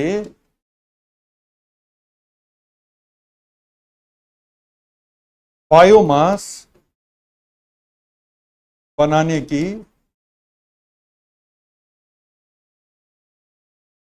क्षमता। ऑलराइट, उसको कहते हैं लिथोट्रॉफ। अब सवाल उठता है कि ठीक है, ये दोनों लिथोट्रॉफ हैं, अकार्बनिक स्रोतों से अपना बायोमास बना लेंगे, लेकिन ऊर्जा का स्रोत क्या है फिर? ठीक है, ऊर्जा का स्रोत क्या है? यहां पे दीप्त ऊर्जा। दीप्त ऊर्जा का मतलब क्या हुआ? Radiant energy. ये प्रकाश ऊर्जा को लिखने का एक साइंटिफिक और पढ़ा लिखा तरीका है। ठीक है, तो जो फोटोलिथोट्रॉफ्स होते हैं वो दीप्त ऊर्जा का इस्तेमाल करते हैं, और केमोलिथोट्रॉफ जो होते हैं वो क्या कर रहे होते हैं? और कार्बनिक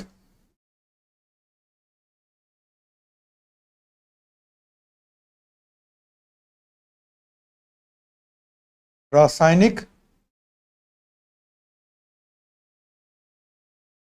अभिक्रियाओं से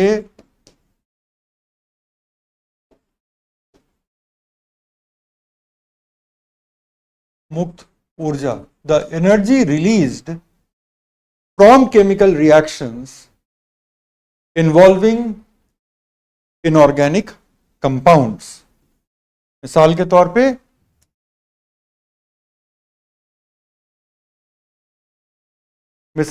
पे अगर हम बात करें NH3 ऑक्सीडाइज होगा, बनेगा NO2 माइनस, ऑक्सीडाइज होगा, बनेगा NO3 माइनस, और इन दोनों रिएक्शन में एनर्जी रिलीज होती है। एनर्जी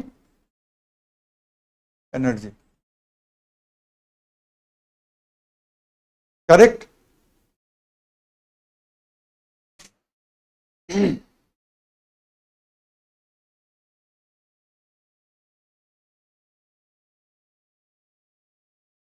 सो ये हो गए केमोलिथोट्रॉफ, ये हो गए फोटो ऑटोट्रॉफ या फोटो लिथोट्रॉफ।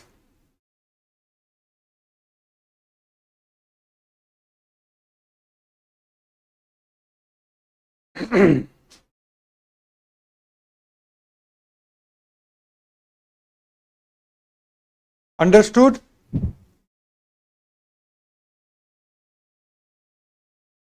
तो अब चीजें पता चल गई क्या कि लिथोट्रॉफी का मतलब क्या होता है। क्या हम इंसान लिथोट्रॉफ हैं? कतई नहीं। क्यों? क्योंकि हमें जरूरत पड़ती है फूड की। फूड क्या होता है? दूसरे ऑर्गेनिज्म का बायोमास। दूसरे ऑर्गेनिज्म का बायोमास, अब जैसे आज सुबह मैं एक सेब खा के आया, थोड़ी सी दही खाई, अब सेब के फल का बायोमास मैंने खाया।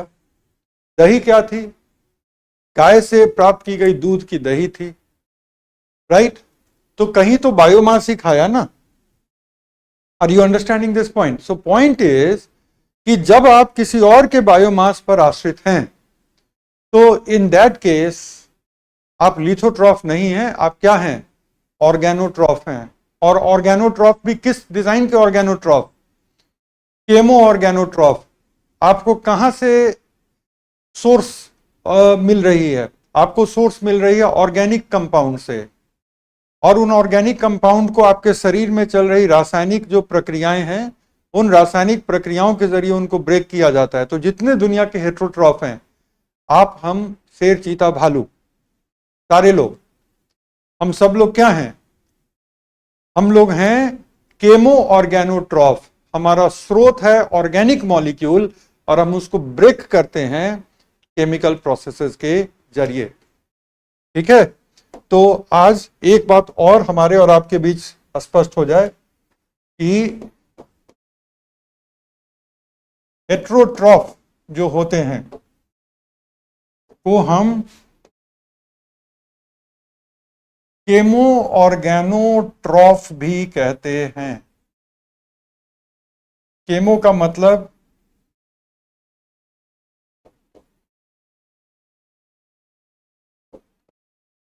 रासायनिक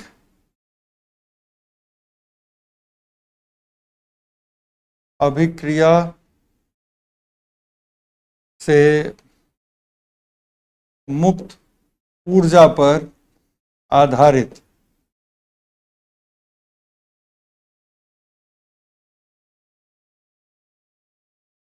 और ऑर्गेनो का मतलब रहेगा यहां पर, ऑर्गेनो का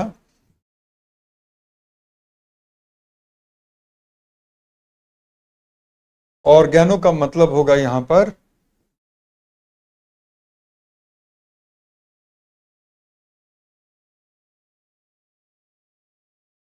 कार्बनिक रसायन। तो इसको ब्लू में लिख दिया है, शायद ये बहुत साफ सुथरा नहीं दिख रहा हो स्क्रीन पे, तो इसको वाइट ही कर देते हैं, कहीं कोई प्रॉब्लम नहीं होगी।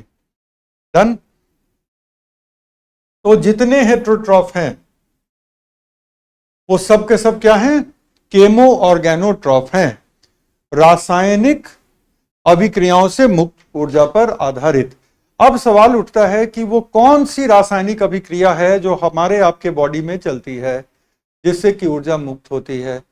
ज्यादा लोग एकदम से जंप करके क्या बोलेंगे? पाचन। नहीं, पाचन बड़े बड़े फूड मॉलिक्यूल को छोटे छोटे फूड मॉलिक्यूल में बदलता है। तो क्या होगा? श्वसन इज दैट प्रोसेस।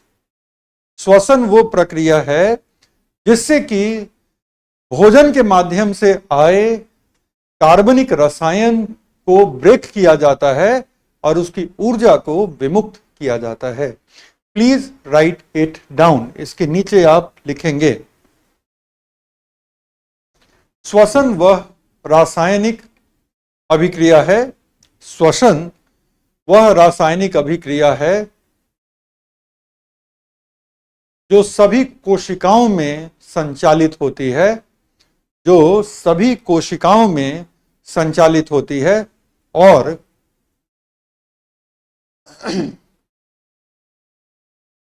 और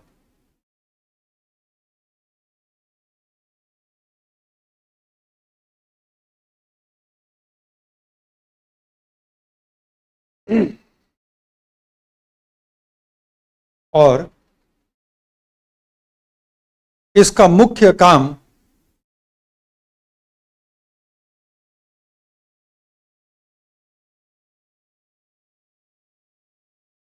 आहार से प्राप्त, इसका मुख्य काम आहार से प्राप्त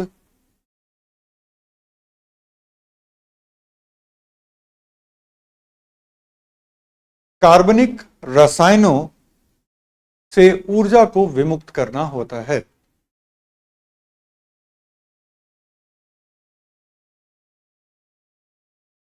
ऊर्जा को विमुक्त करना होता है।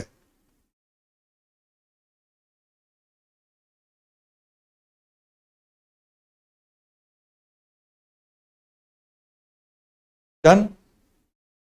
इंग्लिश में लिख लीजिए, respiration is that chemical process that runs, respiration is that chemical process which runs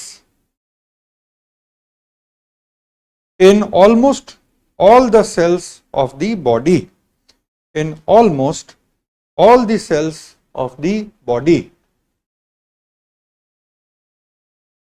and its main function is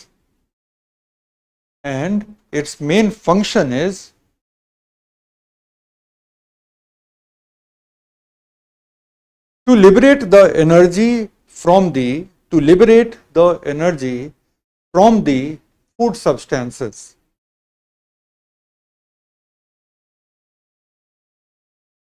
from the food substances.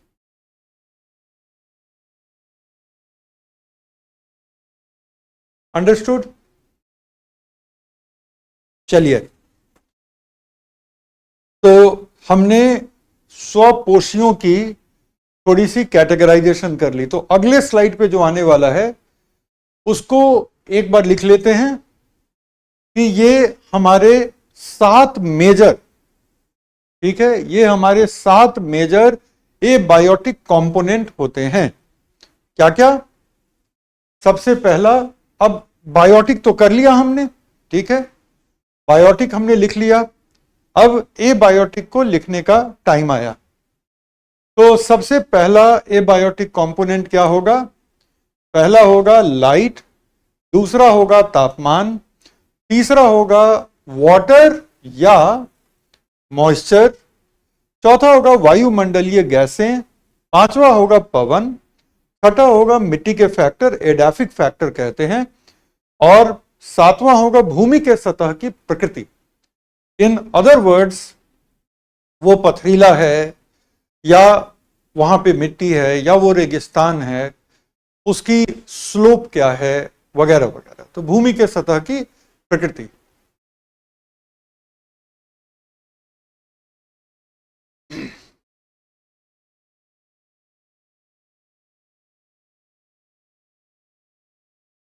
ठीक है, तो आप इसको बस नोट कर लीजिए, ये स्वतः स्पष्ट है और ये सही बात है कि ये पहले बताया है, लेकिन 7 पॉइंट लिख लेने से किसी को भी कोई नुकसान होता नहीं दिख रहा, इसलिए लिख लीजिए।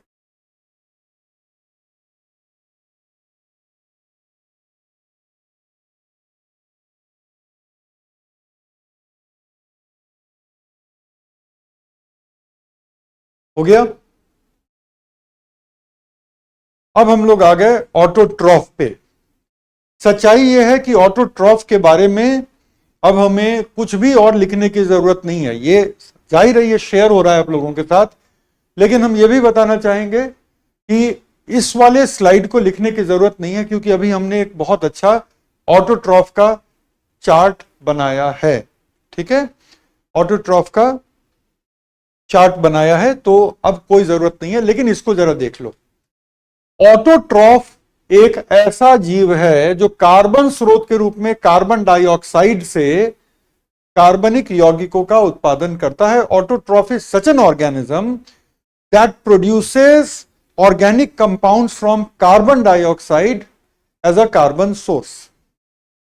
वो ऊर्जा के स्रोत के रूप में या तो प्रकाश या अकार्बनिक रासायनिक यौगिकों की प्रतिक्रियाओं का उपयोग करते हैं। किसको नहीं पता, अभी अभी हमने बहुत अच्छा चार्ट बनाया। उदाहरणों में पौधे, शैवाल, साइनोबैक्टीरिया और कुछ यू बैक्टीरिया शामिल हैं। यू बैक्टीरिया का मतलब थोड़े एडवांस टाइप के बैक्टीरिया। प्रकाश संश्लेषण का उपयोग करने वाले स्वपोषी क्या कहलाते हैं? फोटोलिथो ऑटोट्रॉफ कहलाते हैं। The organisms which use photosynthesis are photoautolithotrophs। और बैक्टीरिया जो ऊर्जा स्रोत के रूप में हाइड्रोजन सल्फाइड या लौह पदार्थ जैसे अकार्बनिक यौगिकों का ऑक्सीकरण करके उपयोग करते हैं, वो क्या है? केमोलिथो ऑटोट्रॉफ। विमुक्त का मतलब रिलीज करना होता है। ठीक है, और खाद्य श्रृंखला में ऑटोट्रॉफ अन्य जीवों के लिए भोजन के रूप में आते हैं। ऑटोट्रॉफ पौधे हो गए, शैवाल हो गए, तो खाद्य श्रृंखला में ये वही ऑटोट्रॉफ हैं जो अगले स्टेज के लिए बायोमास उपलब्ध कराते हैं। तो पूरी की पूरी इकोसिस्टम की खाद्य श्रृंखला किस पर आश्रित है? ऑटोट्रॉफ पर आधारित है। और ऑटोट्रॉफ किस पर आधारित है? ऑटोट्रॉफ को चाहिए 3: sunshine, carbon dioxide and water. Understood? तो ये बात हो गई ऑटोट्रॉफ की। लेकिन चूंकि ऑटोट्रॉफ को हमने यहां पे बहुत अच्छे से डील किया है, तो इसलिए हम लोगों को ऑटोट्रॉफ पे कुछ भी नहीं लिखना था। यहां तक कि हमने हेटेरोट्रॉफ को भी यहां पर ऑर्गेनाइज कर लिया है। और इसके पहले अगर हम देखें तो ऑटोट्रॉफ के बारे में इनकी टाइपिफिकेशन हो गई, फिर ऑटोट्रॉफ किसको कहते हैं और ऑटोट्रॉफ में किस किस तरह के ऑर्गेनिज्म आते हैं, ये सब कुछ हो गया। तो जैसा कि मैं बता रहा था कि ये वाले स्लाइड को कोई नहीं लिखेगा, ये वाला जो स्लाइड है इसको लिखने की जरूरत नहीं है। ऑटोट्रॉफ पे जितना लिखना था लिखा जा चुका है आपके द्वारा। अब हम आते हैं अगले पे, हेट्रोट्रॉफ। हेट्रोट्रॉफ पे ये वाला मत लिखिएगा, इसको समझेंगे और उसके बाद हेट्रोट्रॉफ पर एक चार्ट बनाएंगे, ठीक है। अब देखिए, heterotroph is such an organism, एक ऐसा जीव है जिसको अपने ग्रोथ एंड डेवलपमेंट के लिए, वृद्धि एवं विकास के लिए कार्बनिक रसायनों की जरूरत होती है। अगर आपको कार्बनिक रसायनों की जरूरत है, अगर आपको कार्बनिक रसायनों की जरूरत है अपने बायोमास को बनाने के लिए, तो आप कौन हैं? आप हेट्रोट्रॉफ हैं, हम लिख चुके हैं। ठीक है, तो इनको चाहिए कार्बनिक रसायन अपना बायोमास बनाने के लिए। और किसी भी जीव को अगर आप हेट्रोट्रॉफ के रूप में वर्गीकृत कर रहे हैं, किसी भी जीव को, तो उसके लिए कार्बनिक रसायनों पर उसकी निर्भरता अनिवार्य हो जाती है। अब यहां पर चार तरह के हेट्रोट्रॉफ पाए जाएंगे आपके पास। पादप भक्षी, पादप भक्षी का मतलब जो प्लांट खाते हैं, ठीक है। दूसरा एनिमल ईटर्स, मांस भक्षी। तीसरा जो पादप भक्षण भी करते हैं, मांस भक्षण भी करते हैं। और इस गलतफहमी में बिल्कुल नहीं रहिएगा, बिल्कुल नहीं मतलब बिल्कुल नहीं रहिएगा कि क्या ये सिर्फ हम इंसान हैं जो सर्वभक्षी हैं, बिल्कुल नहीं। आप अपने आसपास नेचर में देखें, आपको एक सेकंड में पता चल जाएगा कि ऐसा मामला है नहीं। Now let me give you the example. Birds को देखो, चाहे कितनी भी सुंदर, कितनी भी प्यारी बर्ड क्यों ना हो, शांति के प्रतीक कबूतर ही क्यों ना हो, आपके छत पे अगर गेहूं सूख रहा है या मूंग का दाना सूख रहा है, तो कबूतर आकर के उसको चुगने लगेंगे। दाना चुगना किसी भी बर्ड से, छोटे बर्ड से आप एक्सपेक्ट करेंगे। लेकिन अगर उसी कबूतर के हाथ कोई छोटा एनिमल लग गया, खा जाएगा, ठीक है, मैंने आंखों से देखा है। सो इसी तरह से बड़े सारे बर्ड हैं जो फल को खाते हैं और छोटे छोटे इंसेक्ट को भी खा जाएंगे। उसी ट्री पे वेजिटेरियन है, फल को खा रहे हैं, साथ में कोई अच्छा सुंदर सा कोई इंसेक्ट दिख गया, टेस्टी सा, उसको भी खा जाते हैं, तो वो भी सर्वभक्षी है, करेक्ट। तो सर्वभक्षी। और लास्ट में कौन? पैरासाइट। पैरासाइट का मतलब क्या?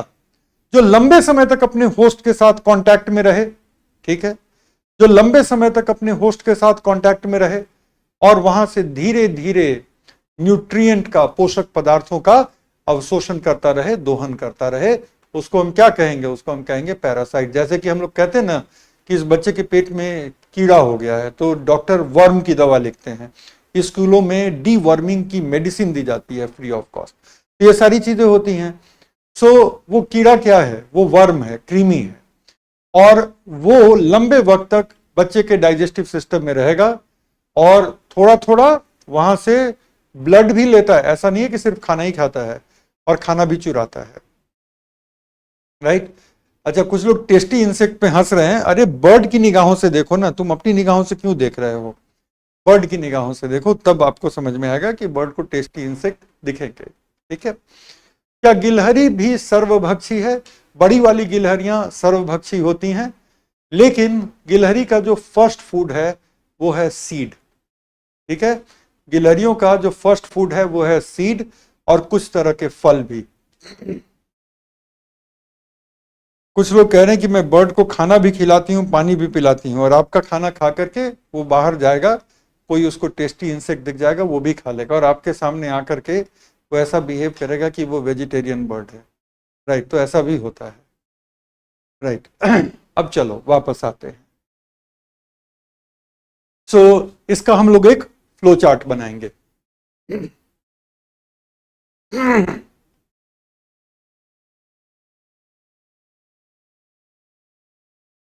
स्वपोषित, स्वपोषित के प्रकार, हेट्रोट्रॉफ। सो अगर हम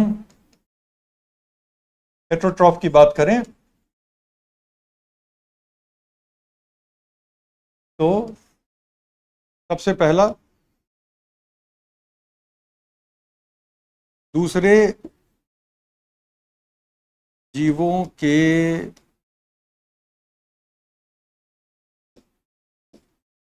बायोमास पर आश्रित। किन चीजों के लिए? दो चीजों के लिए, ऊर्जा के लिए और स्वयं के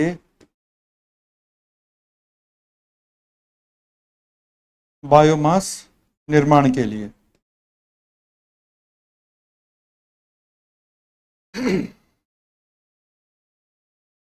dependent on other organisms biomass.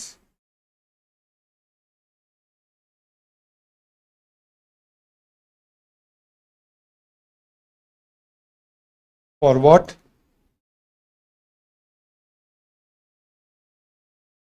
For building own biomass और for the purposes of drawing energy। Energy भी तो चाहिए ना। एनर्जी नहीं होती तो ये क्लास भी नहीं हो पाती, है ना। तो एनर्जी भी चाहिए और साथ ही साथ बायोमास भी बनाना है। करेक्ट। तो हेट्रोट्रॉफ्स ये हैं।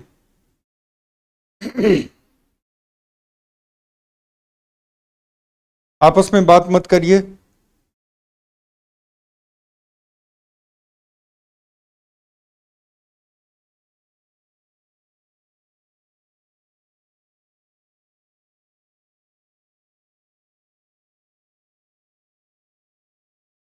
इसके बाद हम आ जाते हैं हेट्रोट्रॉफ के टाइप्स पर। तो टाइप्स में हमने क्या क्या देखा है? टाइप्स में हमने देखा है हर्बीवोर्स,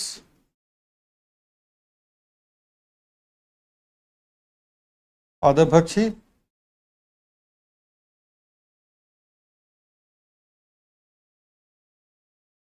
कार्निवोर्स मांसभक्षी,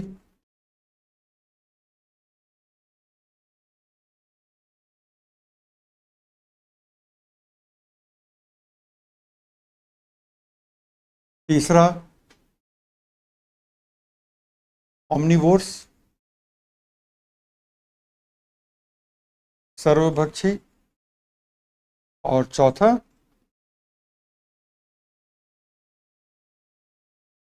पैरासाइट परजीवी।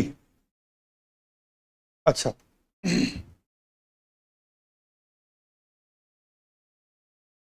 अब अगर हम बात करें तो हर्बीवोर्स बहुत स्पष्ट है। हर्बीवोर्स जो होते हैं वो किसी न किसी रूप में पौधे को खाते हैं। एक बहुत छोटा सा इंसेक्ट, हर्बीवोर बोलते ही हमें गाय, भैंस, हिरन, चीतल, बारहसिंगा का ख्याल आता है, लेकिन बकरी, भेड़, लेकिन जरूरी नहीं है। हर्बीवोर बहुत छोटे एनिमल हो सकते हैं और वो शैवालों को खा सकते हैं, वो भी हर्बीवोर हो गए। हर्बीवोर कोई एक लार्वा भी हो सकता है किसी तितली का, ठीक है। हर्बीवोर किसी तितली का एक लार्वा भी हो सकता है जो पत्तियों को थोड़ा थोड़ा चबाने का काम करेगा, तो वो भी हर्बीवोर है। और बड़े हर्बीवोर भी हैं, राइट।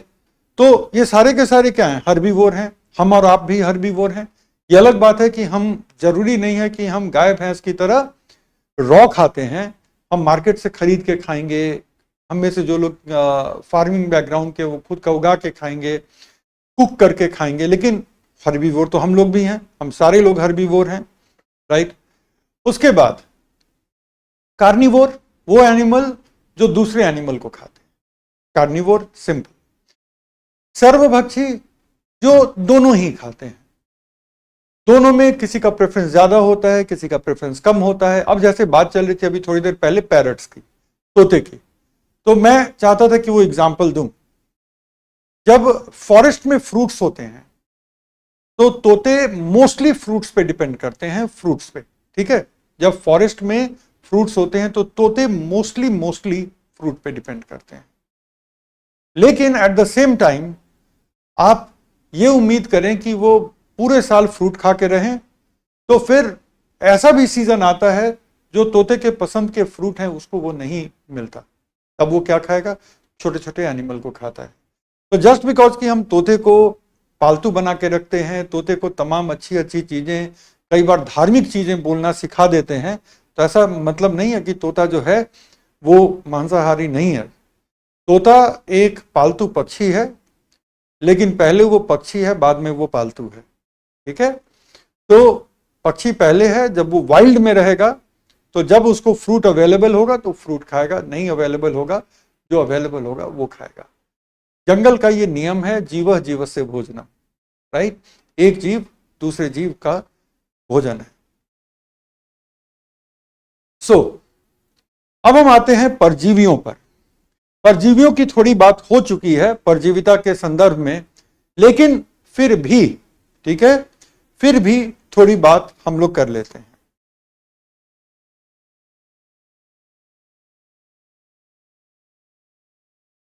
पैरासाइट, सबसे पहली बात क्या है?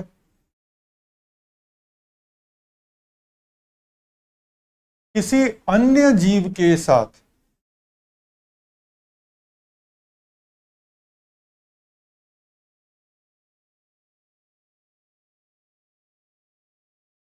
दीर्घकालिक संपर्क में रहते हुए, दीर्घकालिक संपर्क में रहते हुए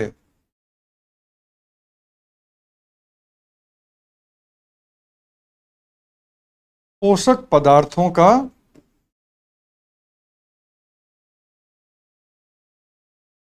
दोहन, ठीक है, इसको हम कहते हैं पैरासाइट। मीन्स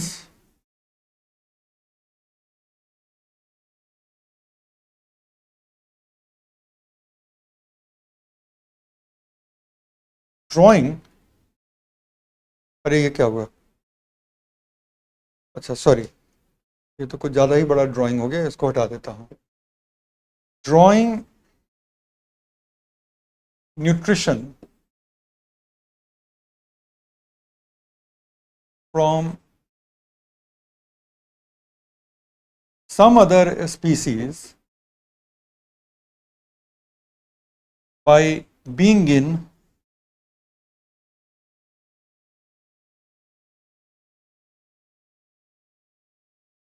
long term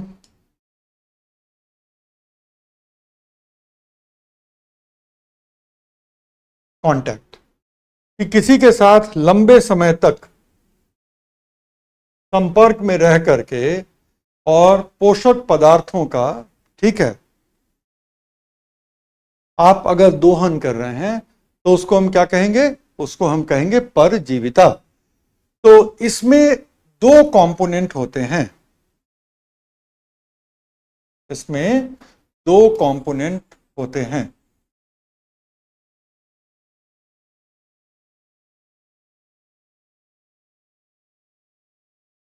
परजीविता के दो घटक। अच्छा, वो क्या क्या दो घटक हैं? पहला है परजीवी, राइट, जिसको हम कहते हैं पैरासाइट। और दूसरा जिसको हम कहते हैं आश्रयदाता, जो कि कहलाता है होस्ट। गूगल ट्रांसलेट करोगे तो मिलेगा मेजबान। तो भाई कोई भी जानबूझ करके पैरासाइट की मेजबानी नहीं करता कि आइए आपको हम अपना बेस्ट पॉसिबल न्यूट्रिएंट देते हैं, अपना ब्लड आपको देते हैं, वैसा कुछ भी नहीं, ठीक है। मेजबान नहीं होता है, मजबूरन उसको आश्रय देना पड़ता है। ठीक है।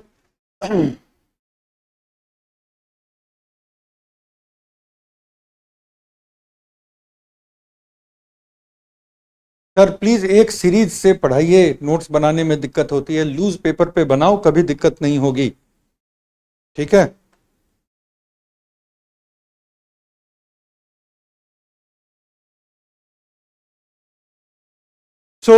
परजीविता के दो घटक, पैरासाइट जो कि ऐसा करेगा, और आश्रयदाता होस्ट। आश्रयदाता होस्ट जो है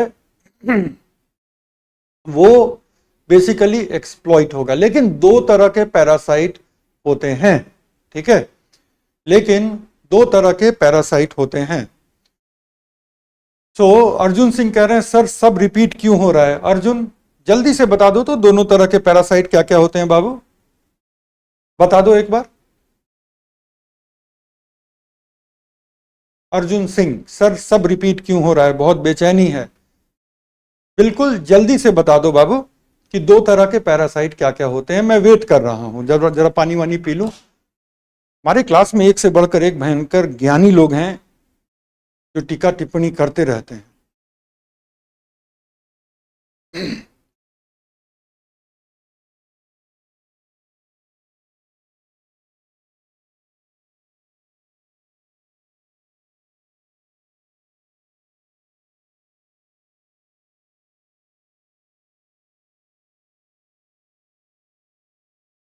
सर आप इजी बात को बहुत टफ कर देते हैं, करके जाओ इजी।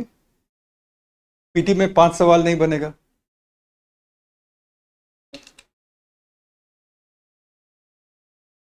एक से बढ़कर एक मेरे क्लास में जो है सो ज्ञानी लोग बैठे हुए हैं, एक से बढ़कर एक।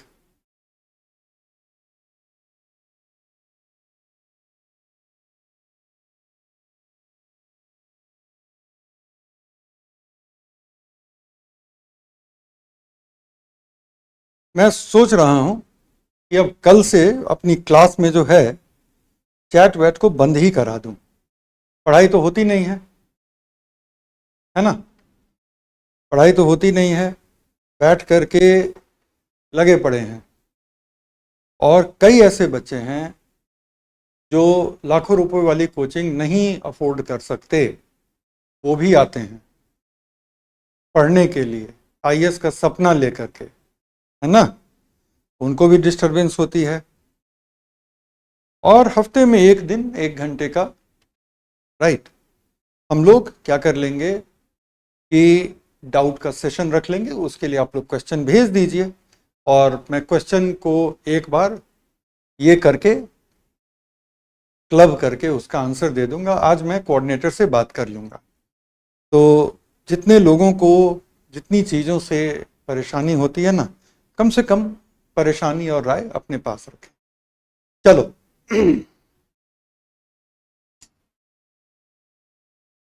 अब अगर हम बात कर लें पैरासाइट के टाइप की, तो ऑब्लिगेट और फैकल्टेटिव। तो कुछ लोगों ने क्या किया कि अभी पीपीटी पे भी था ऑब्लिगेट एंड फैकल्टेटिव, है ना, और गूगल पे तो सब कुछ रहता है, तो ये जवाब दे दिया। अब जरा हम लोग बात कर लें कि ऑब्लिगेट क्या होता है और फैकल्टेटिव क्या होता है। ठीक है, ऑब्लिगेट और फैकल्टेटिव को लेकर के कई सारे टीचर लोग भी कंफ्यूज रहते हैं। तो इसलिए जो है अब इन चीज़ों को थोड़ा सा समझ लेते हैं कि ऑब्लिगेट और फैकल्टेटिव का मतलब क्या होता है। ऑब्लिगेट पैरासाइट का मतलब क्या होता है कि वो अनिवार्यतः पैरासाइट है, अनिवार्यतः कोई और तरीका ही नहीं है उसके पास जीने का सिवा पैरासाइट होने के। उसके पास सिवा पैरासाइट होने के जीने का कोई और तरीका नहीं है। गेहूं में एक बीमारी लग जाती है जिसको हम कहते हैं रस्ट डिजीज। तो रस्ट डिजीज जो लगती है ना, एक कवक की वजह से लगती है, और वो कवक का नाम है पक्सीनिया। पक्सीनिया अगर जिंदा रहेगा तो गेहूं पर पैरासाइट बन के, या एक दूसरा प्लांट है बारबेरिस, तो बारबेरिस पर पैरासाइट बन के रहेगा, और नहीं तो पक्सिनिया नहीं जिंदा रहेगा। वो क्या हुआ? ऑब्लिगेट पैरासाइट हुआ। ठीक है, तो ऑब्लिगेट पैरासाइट का मतलब है वो अनिवार्यतः पैरासाइट है। ठीक है, वो अनिवार्यतः पैरासाइट है। और दूसरा, अच्छा, दीमक बड़ा इंटरेस्टिंग है, दीमक पैरासाइट नहीं होता। ठीक है, दीमक पैरासाइट नहीं होता, दीमक के बारे में कभी और बात करेंगे। लेकिन और उसके बाद हम आते हैं जिसको कि हम कहते हैं फैकल्टेटिव। ठीक है, जिसको कि हम कहते हैं फैकल्टेटिव। तो फैकल्टेटिव वो होते हैं जो सामान्यतः, फैकल्टेटिव वो होते हैं जो सामान्यतः पादप भक्षी हो सकते हैं, मांस भक्षी हो सकते हैं, राइट। लेकिन अगर उनको उनका फूड नहीं मिला, अगर उनको उनका फूड नहीं मिला, तो वैसी परिस्थिति में वो पैरासाइट बन जाते हैं। ठीक है, या सामान्यतः उनके अंदर ये क्षमता है, ठीक है, कि वो किसी के साथ एसोसिएट वगैरह करके अपना काम चला लें बिना पैरासिटिज्म के। लेकिन परिस्थिति की वजह से अगर उन्हें पैरासाइट बनना पड़े, तब उसको हम फैकल्टेटिव पैरासाइट कहते हैं। तो ऑब्लिगेट का मतलब होता है अनिवार्यतः वो पैरासाइट है, और फैकल्टेटिव का मतलब होता है परिस्थितिवश वो पैरासाइट है। ये फर्क होता है। ठीक है, ये पैरासाइट के दो टाइप हैं। ठीक है, ये पैरासाइट के दो टाइप हैं।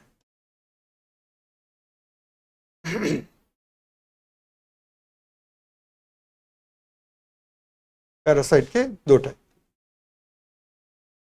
पहला ऑब्लिगेट, जिसको हम कहते हैं अनिवार्यतः,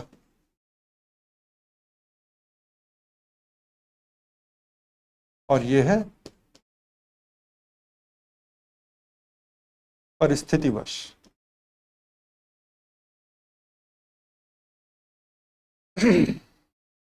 ये सिर्फ एक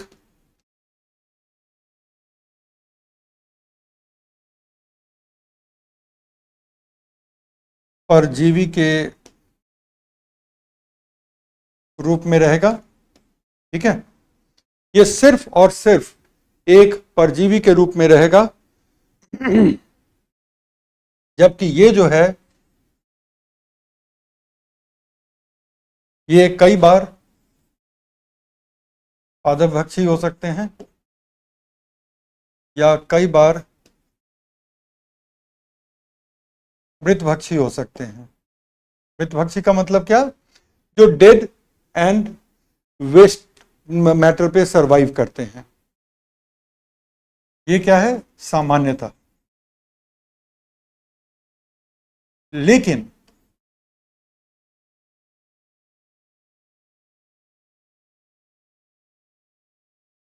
जब ये उपलब्ध नहीं है, कौन? जो भी इसका फूड है नॉर्मल, जब ये उपलब्ध नहीं हो तो क्या होगा? तब ये परजीवी बन जाएंगे। इंग्लिश वाले बच्चे लिख लेंगे, normally herbivores, normally detritivores, but when they are not available, ठीक है, but when they are not available, तब क्या होगा? दे विल बिकम परजीवी, दे विल बिकम पैरासाइट।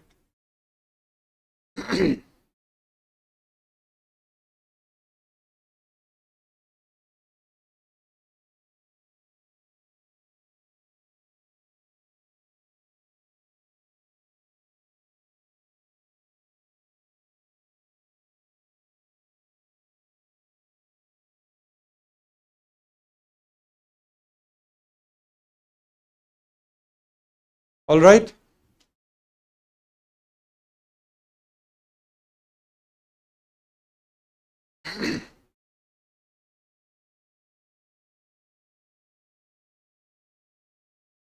अब हम तीसरे ग्रुप पर आते हैं, जिसको हम कहते हैं डीकंपोजर्स। पहले स्लाइड देख लेते हैं। और उसके बाद हम आ जाएंगे डीकंपोजर का एक माइंड मैप बनाने। सो बेसिकली डीकंपोजर कौन होते हैं? जो मृत कार्बनिक पदार्थों को सरल पदार्थों में तोड़ते हैं। ठीक है, जो मृत कार्बनिक पदार्थों को सरल पदार्थों में तोड़ते हैं और पोषक पदार्थों को पर्यावरण में लौटा देते हैं। तो इस तरह से वो पोषक तत्वों के पुनर्चक्रण और कार्बनिक पदार्थों को ऐसे रूप में तोड़ने में भूमिका निभाते हैं जिनका दूसरे जीवों के द्वारा फिर से उपयोग किया जा सकता है। और डीकंपोजर में कुछ बैक्टीरिया, कुछ फंजाई, प्रोटोजोआ और कुछ केंचुए, मिलीपेड वगैरह शामिल हैं। अगर मिलीपेड के बारे में सोच रहे हैं कि मिलीपेड क्या होते हैं, तो ये रहा केंचुआ, ये रहा मिलीपेड। ठीक है, मिलीपेड देखा होगा आपने। अगर गौर से मिट्टी को आप देखें, है ना, गौर से आप अगर मिट्टी को देखें तो ये ऐसा दिखेगा। अच्छा, फैकल्टेटिव का कोई एग्जाम्पल बता दीजिए। एक कवक होता है जिसका नाम है पेनिसिलियम, जिससे पेनिसिलिन मेडिसिन मिलती है, एंटीबायोटिक होती है पेनिसिलिन। तो पेनिसिलियम जो कवक होता है ना, वो सामान्यतः वो मृतभक्षी है।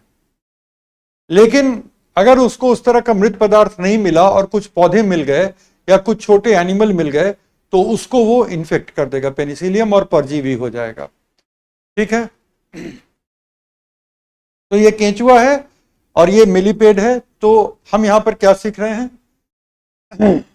कि डीकंपोजर ऐसे जीव हैं जो मृत कार्बनिक पदार्थों को सरल पदार्थों में तोड़ते हैं और इससे इनका पुनर्चक्रण होता है। ठीक है, इनसे इनका पुनर्चक्रण होता है और पुनर्चक्रण के बाद वही पदार्थ दूसरे जीवों को फिर से उपलब्ध हो जाते हैं। वही पदार्थ दूसरे जीवों को फिर से उपलब्ध हो जाते हैं। तो अब अगर हम यहां पे अपना डीकंपोजर का एक चार्ट बना लें तो आज का एजेंडा हमारा कंप्लीट हो जाएगा। डीकंपोजर्स,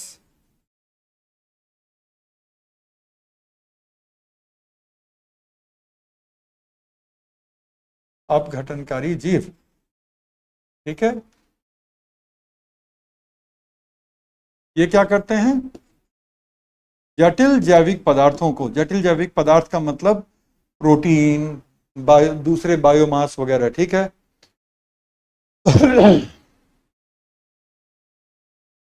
जटिल जैविक पदार्थों को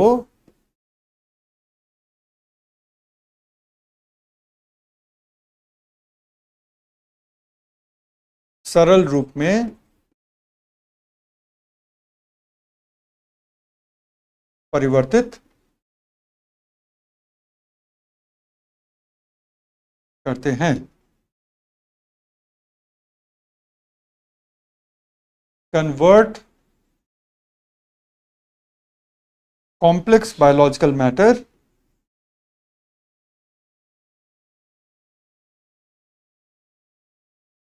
इनटू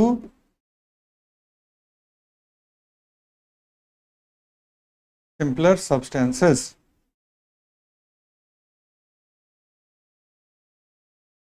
और दो प्रकार के जैव पदार्थों को ये तोड़ते हैं। पहला जो मृत है या दूसरा जो वेस्ट है।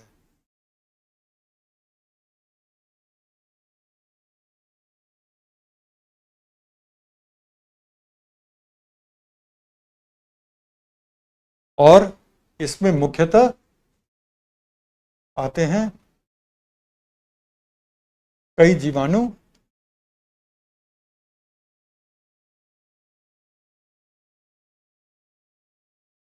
कई कवक,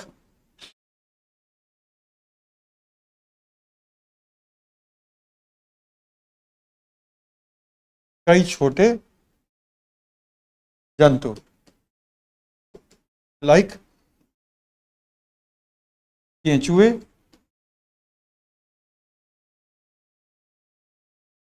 मिलीपेड, एक्सेट्रा।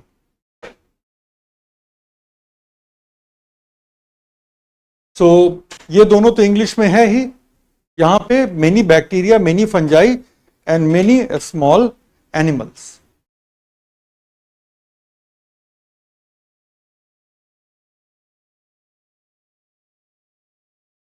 राइट, तो ये हो गए डिकम्पोजर्स। अब इसके बाद, ठीक है, अब इसके बाद जो हमें करना है वो करना है फ्लो ऑफ एनर्जी। ठीक है, और दूसरा डिट्राइटिवोर और डिकम्पोजर में क्या फर्क है, तो ये सब flow of energy, ecological pyramid, law of 10%, ये सारी चीजें कल के एजेंडे में है। ठीक है, तो आज हमने इकोसिस्टम के सारे कंपोनेंट को देख लिया, और अब कल हम लोग करेंगे flow of energy, law of 10%, तीनों तरह के इकोलॉजिकल पिरामिड। ठीक है, तो चलो फिर आज इतना ही, और कल हम लोग फिर मिलते हैं। आई होप कि तब तक मेरी तबीयत और भी अच्छी हो जाएगी। So we will be meeting tomorrow. पशु पैरासाइट नहीं होते, एक सवाल था, तो पैरासाइट नहीं होते, वो हर्बीवोर हो सकते हैं, कार्निवोर हो सकते हैं, पैरासाइट तो नहीं होते, सिवा कुछ जंतुओं के, वर्म वगैरह के। चलो, थैंक यू।